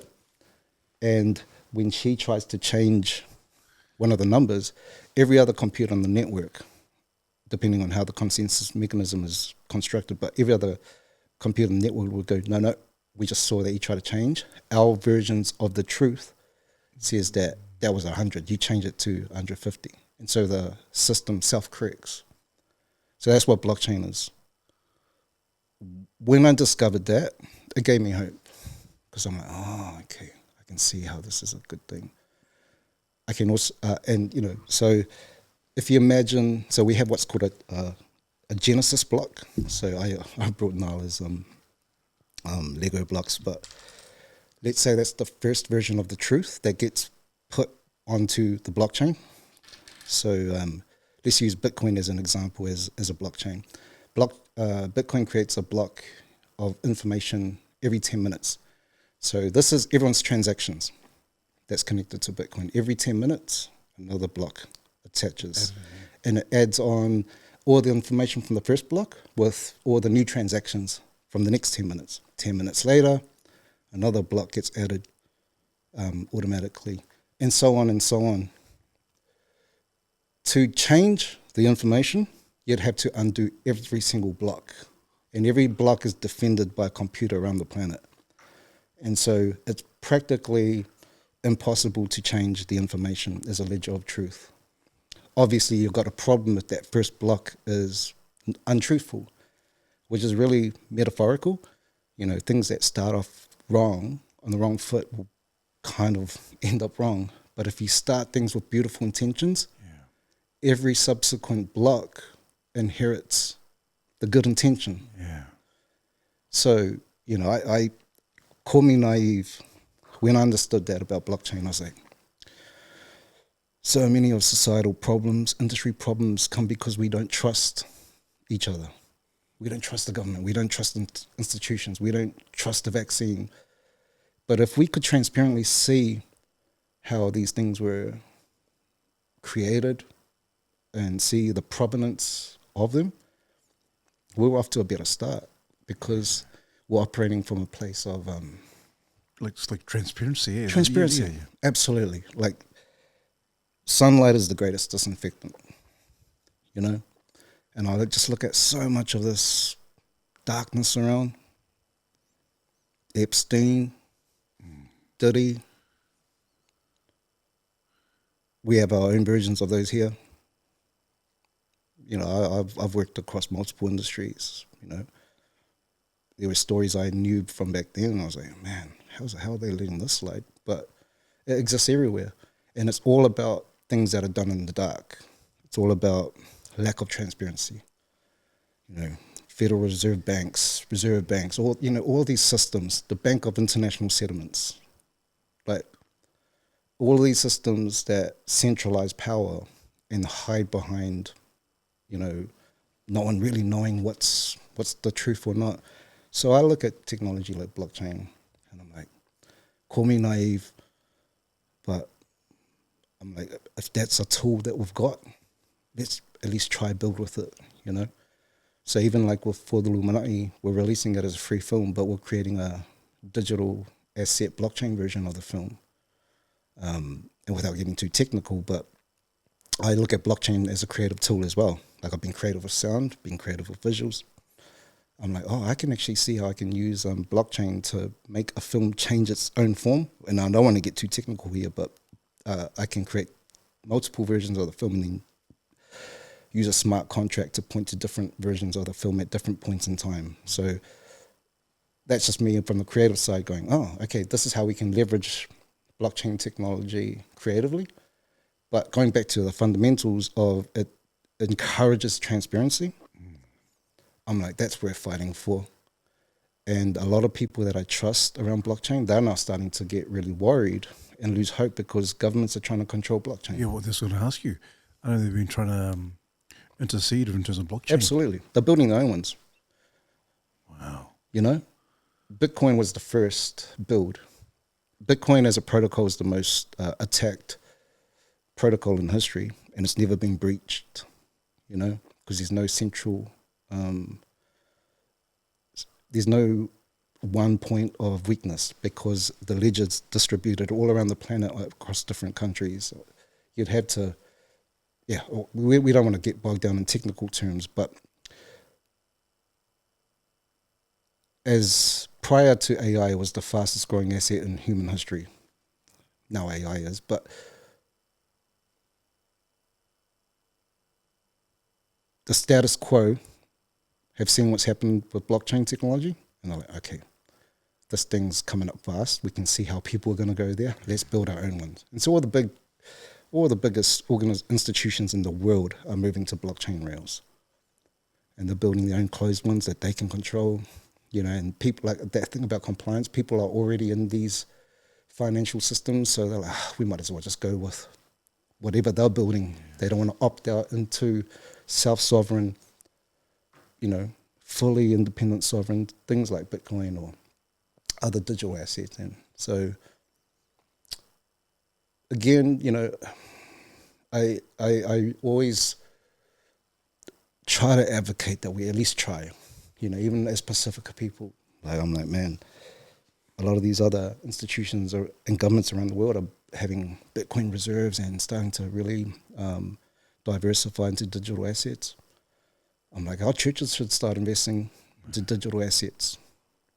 Our governments should start building reserves. I think our artists should start leveraging our artists around the world to, you know, tell our stories, but protect our stories through blockchain. And, you know, if you look at AI, which is disrupting at an exponential level, AI is only as good as the data it was trained on. But how do you know that that data is true? Blockchain. So you know, that's in my mind as a producer, I zoom out and I take the macro view and I'm like, okay, I see how that relates to that and that relates to that.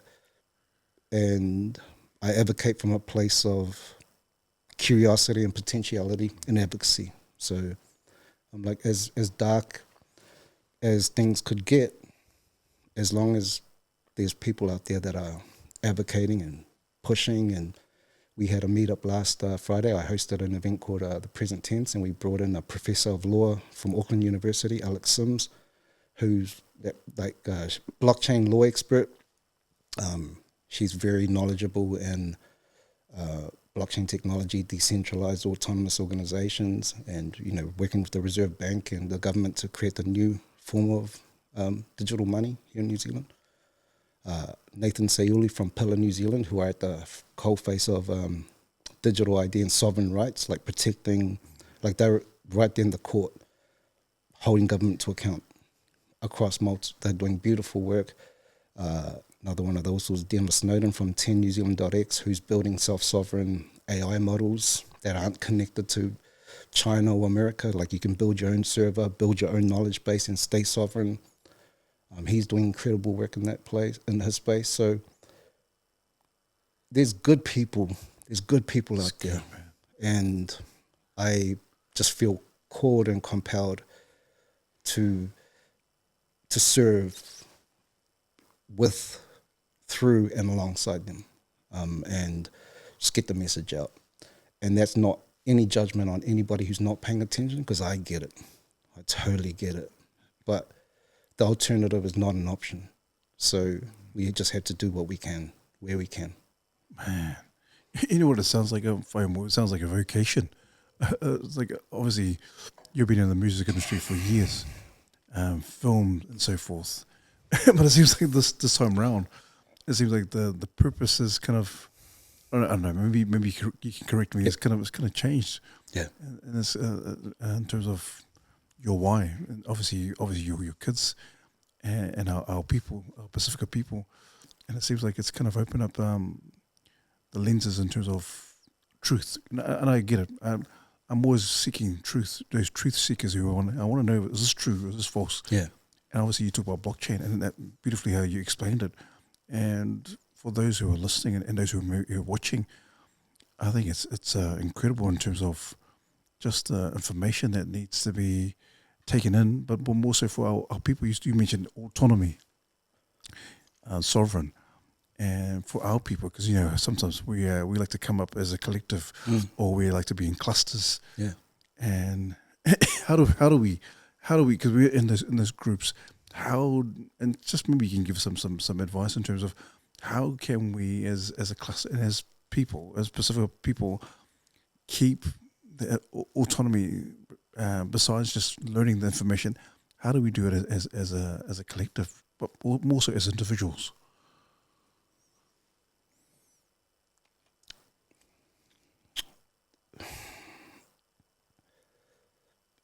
For myself, so much of the stems, like when we talk about like resetting, like like a new ledger,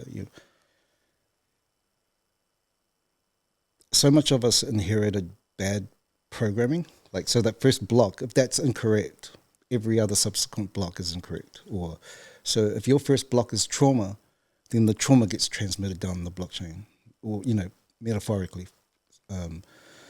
And I've realized how much, how bad my own programming has been. I have a lot of regrets in terms of things that I've done in my career to date. And I especially have a lot of regrets around a lot of the personal, I guess, impacts that I've had on others, other very, very loved, cherished people in my life. And so that sense of accountability that you speak of, for me, in terms of this new vocation, truth, whatever this journey that I'm on at the moment, it's a parallel of what's happening inside me, because it's mental health month as well, and all of that. And I realized, I can't complain about how bad the world is out there. My own internal struggles is, I can advocate all of the stuff all I want, but if I'm not doing the internal work, which I have been, especially since COVID, there has to be, like how we're talking about difficult discussions. The most important difficult discussion is the one you have with yourself. And that's what drives all of this for me. And I think, to answer your question, I think everybody needs to have this. As a collective, if we are all strong individually and more healed within ourselves, then as a collective, we will win. But the more trauma gets transmitted down the line, I look at so many of the things I've done and I realize I was just programmed that way. I didn't know any other way how to manage my emotions, how to regulate myself. And it's cost me dearly in terms of personal relationships, strained relationships. Even things like sometimes I wonder if a lot of the sacrifices I've made for my art has been worth it. But ultimately, it's that self-accountability, that if we can get ourselves right and reprogram ourselves. And so I've been on a big journey on that. And I know, because I've done that work, constantly a work in progress, but that's made me a stronger individual.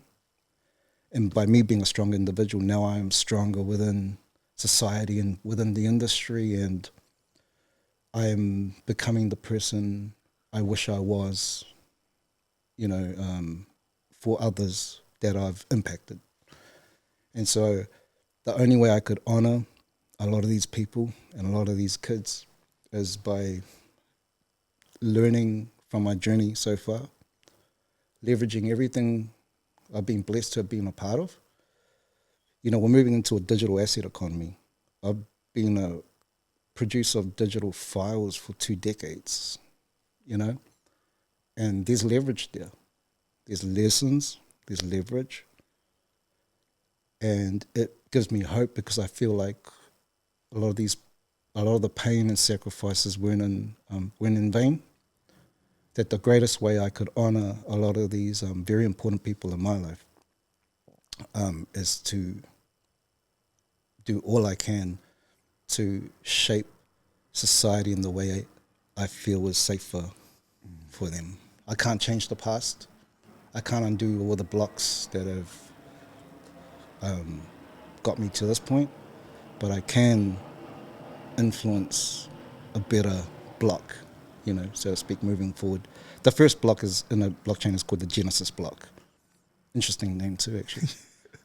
And I feel like, I've made peace with a lot of my mistakes. And I'm like, you can't do anything about it, but you can program a new Genesis block for the industry, for hip-hop, for culture, for Indigenous people, even for a lot of these strained conversations we're having, like we can see it. There's some uncomfortable discourse that has to happen locally, politics, Māoridom, Indigenous, like these are all very difficult conversations that we have to have as society, but society is made up of individuals, and so the better we can answer those questions within ourselves, the better we are as a society.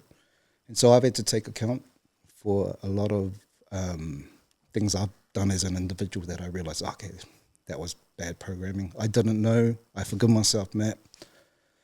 Oh man, I really impacted that person's life through my actions. I am so sorry. God knows how sorry I am. But I can't change the past, but I can change myself moving forward. And yeah, at the end of the day, we just gotta keep pushing. And I never used to be like that. I struggle a lot with mental health, depression, and a lot of this. And a lot of it was just bad programming, Grew up in the hood. It was a badge of honor, no sleep, sit at the studio like this, 16 hours a day, 18 hours a day, and, never drink water, all of this. So I had to overhaul everything, and God really stripped me down over these past few years. And I'm really proud of that. I used to be 136 kgs, and I was actually in Wellington. I was trying to chase the police around, filming all of that, and I couldn't keep up with my artistic brain because I was like, oh, I got to film that and then that. I was like, I got some exclusive footage. Wow. Some of it's never hit the internet. But because I couldn't keep up with it, again, funny, I was doing it for the art. I was like, I'm going to lose weight, not to be healthy, but just so I could make better art, so I could film better. But by doing that, it taught me a really massive lesson because I'm often gaslit. I gaslight myself, but others would, in my life,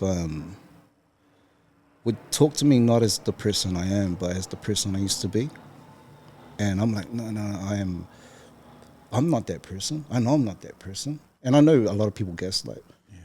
But when I started seeing my body change in the mirror, I was like, oh, actually, no, I am capable of change. And so physical health for me is mental health. Awesome. Like they are connected. Because you can't, what's the saying? You are born looking like your parents and you die looking like your decisions. Yeah. And man, I was like, okay, I need to overhaul my lifestyle. I need to pay attention to people who've been telling me, Matt, get your mental health on lock. Matt, take accountability. But by the same token, every day I look in the mirror, every time I look at projects, like I have imposter syndrome hard. I like, some days are harder than others where I don't feel like shit. Like, but I'll see a Black Grace poster there and I realize, damn, I I've been composing for one of our top cultural institutions, an absolute master, Neil Yeremia. Yeah, yes. You know, and I've had my music play in Dubai and all these other countries around the world, and You're on the movies, Hobbs and Shaw. Hobbs and Shaw, the rock. But, Yeah. I mean, we could go on and on and on and on and on. Not as a flex, but I'm so grateful that I've had these experiences. But I also know that they've come at a real personal cost to me. But when that has spilled out onto other people, onto other very loving, well-intentioned people and children, through me being absent, then I've realized that was a problem. And so just moving forward with all of this advocacy, it's not for me. Like I know to my detriment, I will often, in the name of art, just go as far as I can beyond the reef, you know.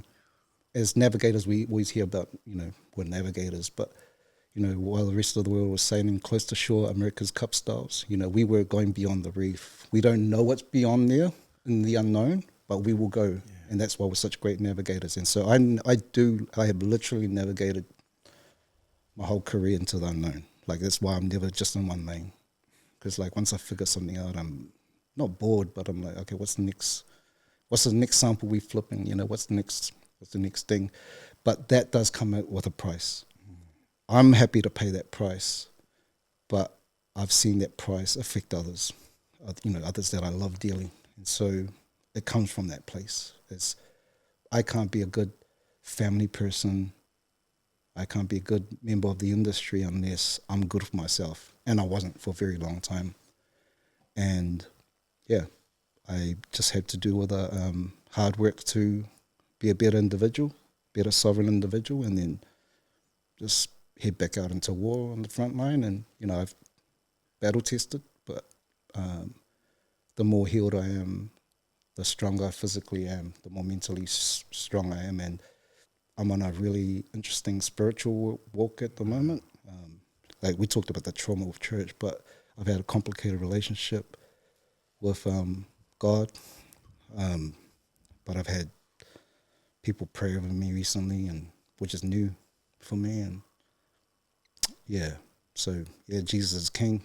Like, choose a side. There's the dark side, there's the light side. As Cat Williams said, you guys can stay over there. So whatever I can do from this side, like, yeah, I just ask that God use me for whatever he needs. Wow.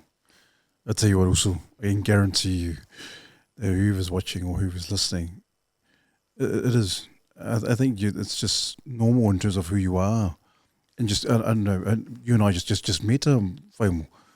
But I can guarantee that just to who you are, your persona, how you carry yourself, and what you said, just being accountable for the things that you've had to go through, and just a transformation in itself also. And it's very powerful. And I don't say it just lightly and just for the sake of saying it also. It's very powerful. Obviously, you've flipped the whole talanoa on its head also. Obviously, these are the questions I'm going to ask Matt, and like the conversation we've had, I appreciate it. I really do. This is the very first time on the Mandate podcast that we were able to have these conversations, these difficult conversations, like you mentioned, all these challenging conversations, or uncomfortable.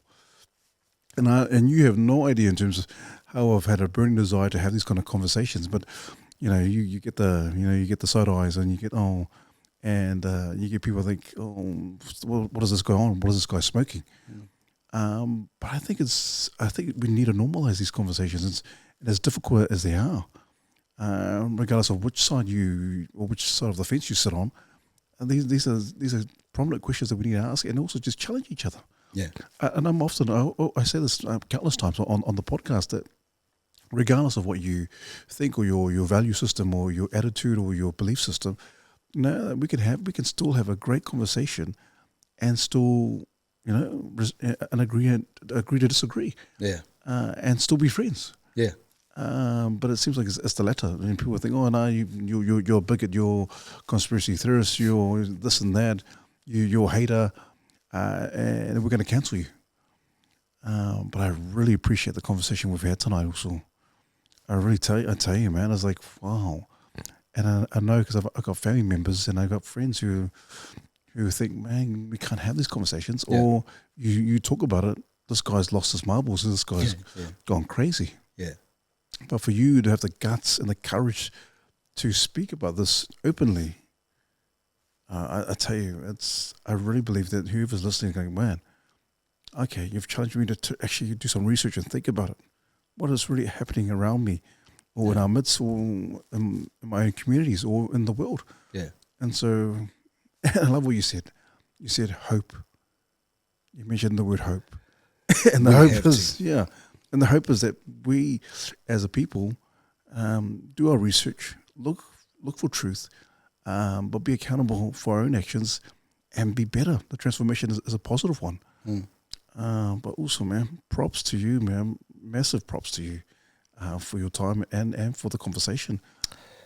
Thank you. And likewise, I remember watching Scholar's interview here. Man, that was a profound watch for me. I mean, we were already on Faiumu, and I knew him in that capacity. But then watching that digital file that you made, that had a profound impact on me. Seeing his testimony and his journey. And if you know, you know, it's more than a film, it's real life. With the also, same thing with Lemoa and Musu. Like even some of my dark times, these were some of the only dudes checking in on me. And we're doing stuff on a film, and so the art, it's me being responsible now, and art is life, life is art. With all this technology happening now, there's a saying that I believe in, science is where we get better answers, but art is where we ask better questions. And so as a lifelong artist, creative, that is now working with the tools, the science, I find myself in a unique position where I feel I'm useful in this conversation in terms of being an artist to advocate, but then on the realities of the actual science and the world that this technology is being deployed in, and mapping out, forecasting how this could very seriously affect our people.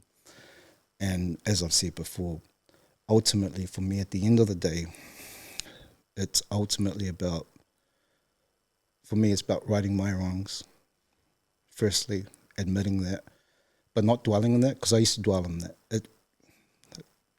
We had to hold hope. We had to hold hope amongst all of this. And so hopefully in the same way that I was so inspired from the Scholars Mandate interview, and I highly encourage anyone who hasn't seen it to watch that. And if you watch that, and when you watch For the Illuminati, when we release that shortly, it'll all make sense. All these conversations we're having today will make sense when people watch the film. Anything I'm involved with, sometimes it can appear chaotic because I'm doing this over here, this over here, this over here, but I've been, like, when you zoom out, it's actually all part of the same advocacy. It's the same mission, same calling, but I'm just executing on the mission better now. I'm grateful for the journey that I've had to get here across different industries, different projects, different whatever. But I used to just be quite just like a kite being blown around in the wind. But the creative wind goes that way, I'll just blow. But nowadays, I'm not just a kite flying around. I'm the hand that's holding the string and guiding it. So I want to guide this technology. I want to guide that creativity so that it serves Arcadia, Skylar, Nala, Kaiomi, Darius, Malachi, Te Wila, Marona, Tilmalu. Yeah. My parents, my ancestors, like it just is what it is. I forgive myself, and I give myself permission to move forward, however that takes shape. Mālo love also, mālo love tere love also. I tell you, it's been one of the most enlightening conversations, talanoas that I've ever had. And I don't know, you and I, in no way are we fear-mongering or scaremongering people, just in case people think, oh, these guys are, they're just blowing smoke, they're just trying to make us scared. I tell you, this has been very informative, and also just you sharing. Obviously, we didn't touch base on or go deeper into the music and industry and so forth, and your filmmaking.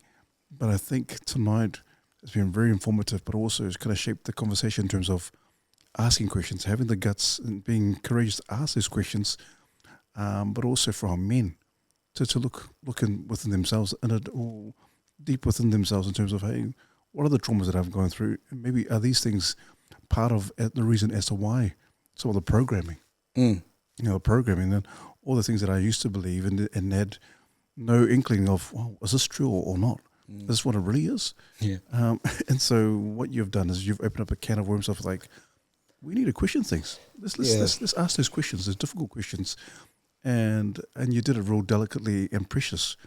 Often people think, oh no, this is the absolute truth. Don't listen to anyone else. Blah blah blah. Yeah. This is my version. So my version is the only one. Yeah. It's the only truth. But thank you so much for your heart. Obviously, I don't know if it's a newfound purpose that you have, but also, man, props to you, and just very, very great conversation. I know a lot of people are going to get some have received meat, not milk tonight, and so I always give the guest the last words. Also, is there anything you want to share with our men? Because I think I can guarantee our men have I appreciate the conversation. Yeah. Yeah.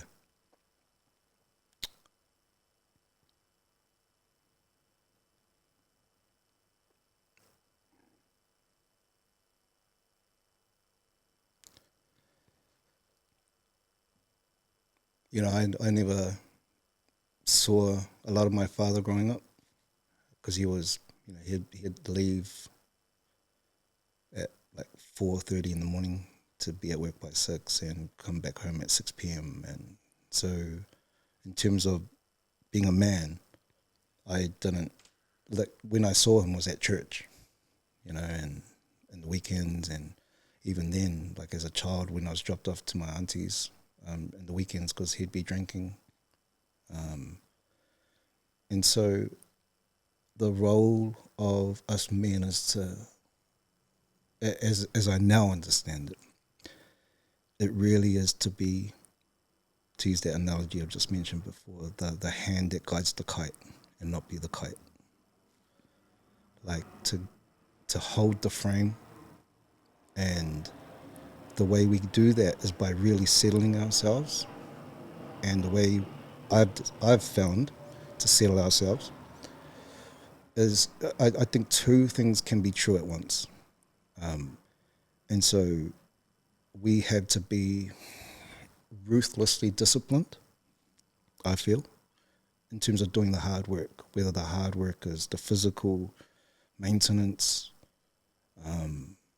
and good habits, because the kids are watching, the sponges,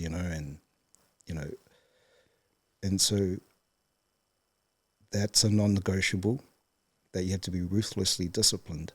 But two things can be truth at once. And we also need to take the time to completely let go and lean into our emotions and completely feel things. Because, discipline is you don't pay attention to your emotions. You don't want to go gym, but you go because you just have to. That is the price you have to pay, and there's a certain pain that comes with that. And that's not, you're ignoring your emotions, but a lot of the mental work is about leaning into the emotions and being empathetic and really taking the time to be fully present. If anything, that's it.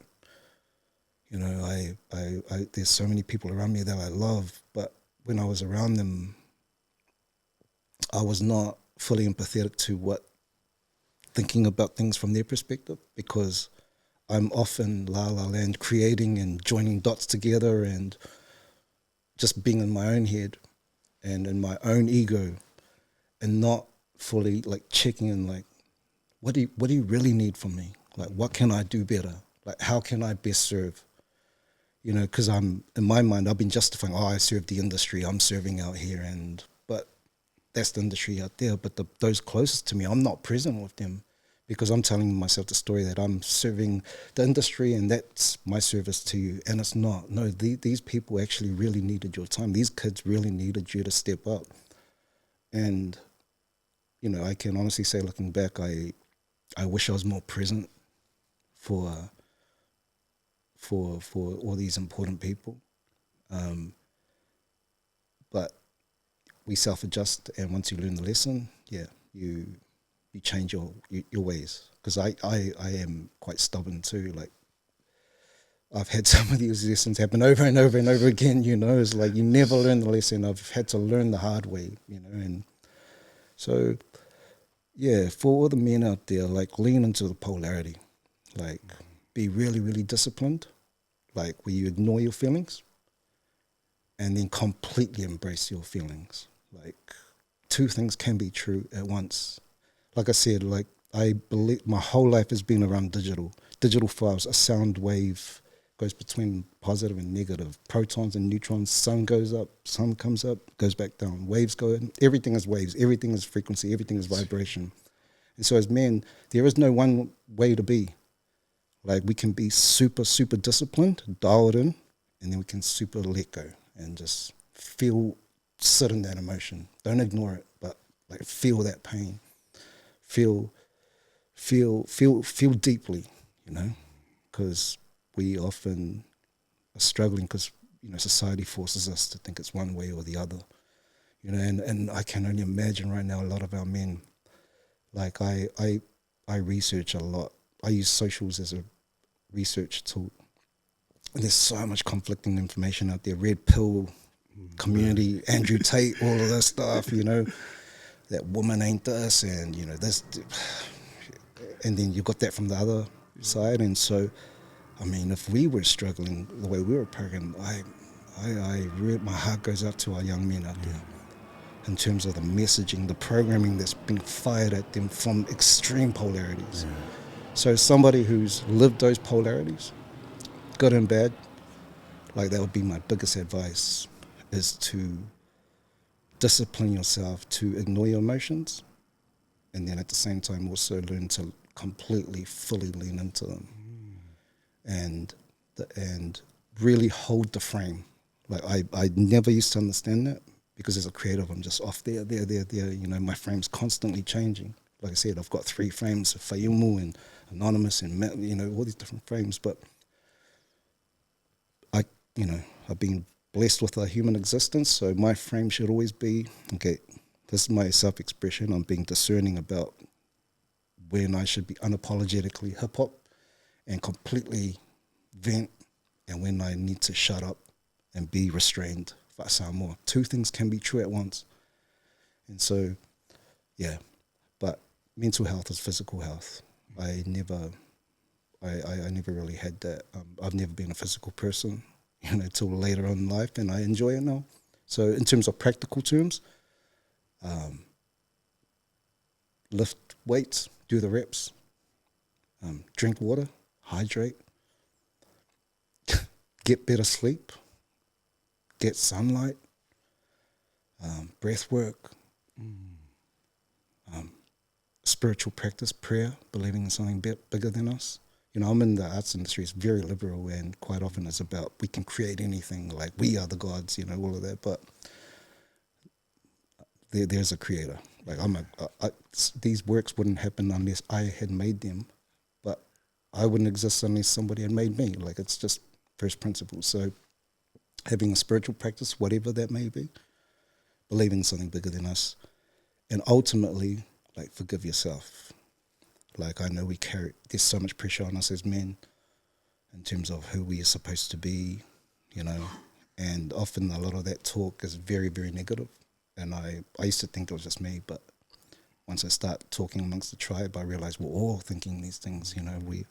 They were falling short of the expectations of our parents, of our partners, of our wives, of our kids. Like, we're just trying to maintain the threshold across all of that, and, you know, just withers away and chips away at you.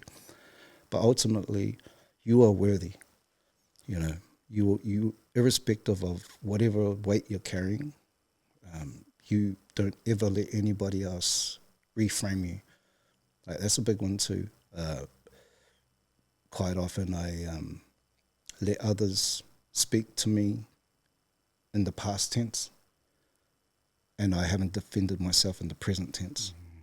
And, you know, men, if you're doing the hard work in the present, that's all that matters. That's all you can control.